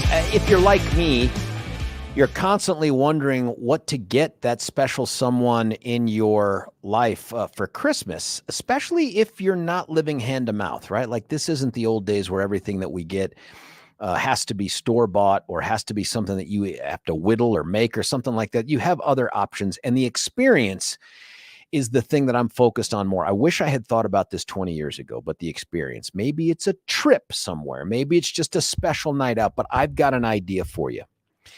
How about something super cool? They'll thank you for it. Very affordable. How about Beau Visage Skincare and Spa? They offer a ton of different packages so your loved ones can fully enjoy luxurious services like wonderful European facials, soothing therapeutic massage sessions, skin and nail care services, and other beauty treatments. I actually went there, it was like a year ago or something, and they did a facial for me. And I'm not a dude that normally gets facials. I feel like I should have one every week so that I can stop looking like I'm 110. I've been there. I can attest to the professionalism, first-class service, totally relaxing. I fell asleep during the facial, and now that's becoming a theme. When I'm at rest during the day and I'm like whether it's Twin Aspen Dental or it's these guys, I just fall asleep. That tells you how soothing this whole thing is. Don't miss their truly their special half day at the spa. I'm telling you, your loved one, probably your wife or your girlfriend, or I don't know. Is it weird for I don't think so. Sister, daughter, somebody who needs that half day off, do their special half day at the spa. It includes a catered lunch. 303-779-5002. 303-779-5002. Or check them out at bvspa.com. BVSPA. That's beauvisagespa.com. BVSPA.com. Now listen, some texts that are coming in here. And this conversation is not going to end with this today because this thing is ongoing. Some texts. I don't mind Bobert, and powerful donors and media corporations want her out. The main issue with the R party is having intelligent and charismatic people detail and sell sound policy. Right now, ours are just like the libs, empty-headed flame throwers. Now, so my question is, do you put Bobert into the flamethrower category, or does she have the sound policy? And what's the policy that she's pushed that you like the most? You want to see more of it? Here's another one. George, I unfortunately have to agree with the Gazette. I liked Lauren in the beginning. I'm glad she won a second term. Me too. However, those antics downtown at the Beetlejuice show will take away a lot of votes. I'm afraid we would lose to the liberals.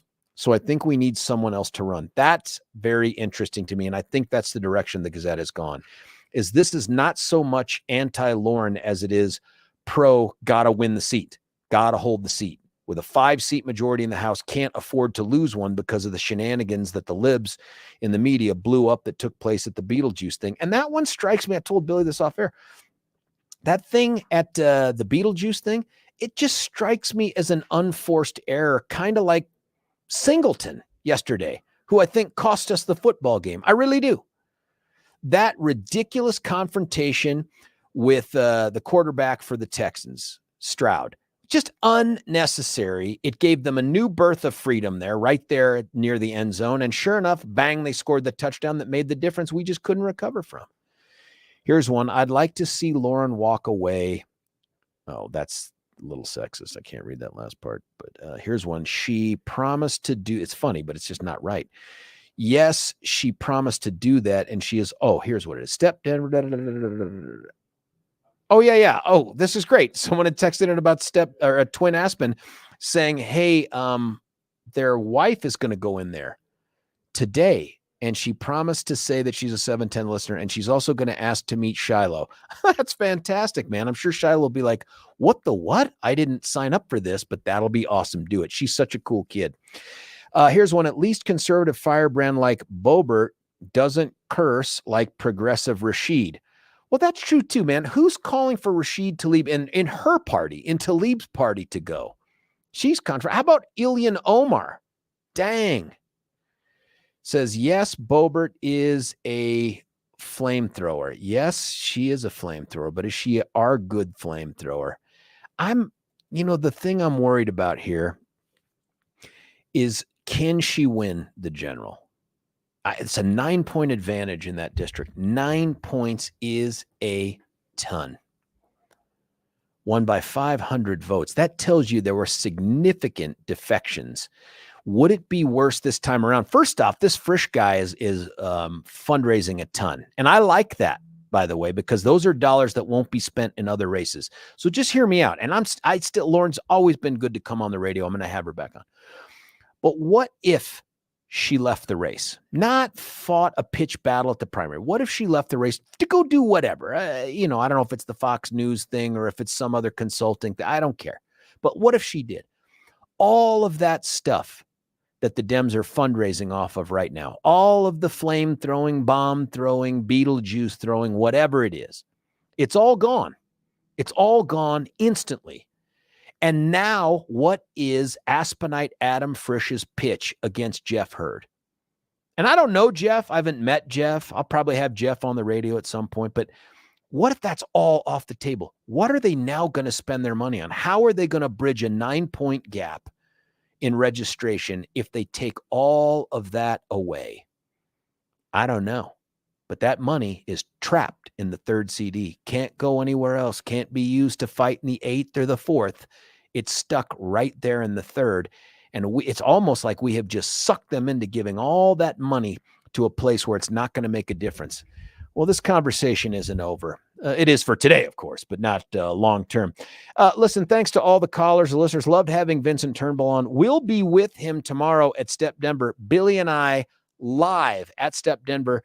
Get your credit cards or checkbooks ready. Are there checks anymore? I don't know. Let's find out tomorrow. Stick around for the rest of the stuff. It's George Brauchler, 710 KNUS.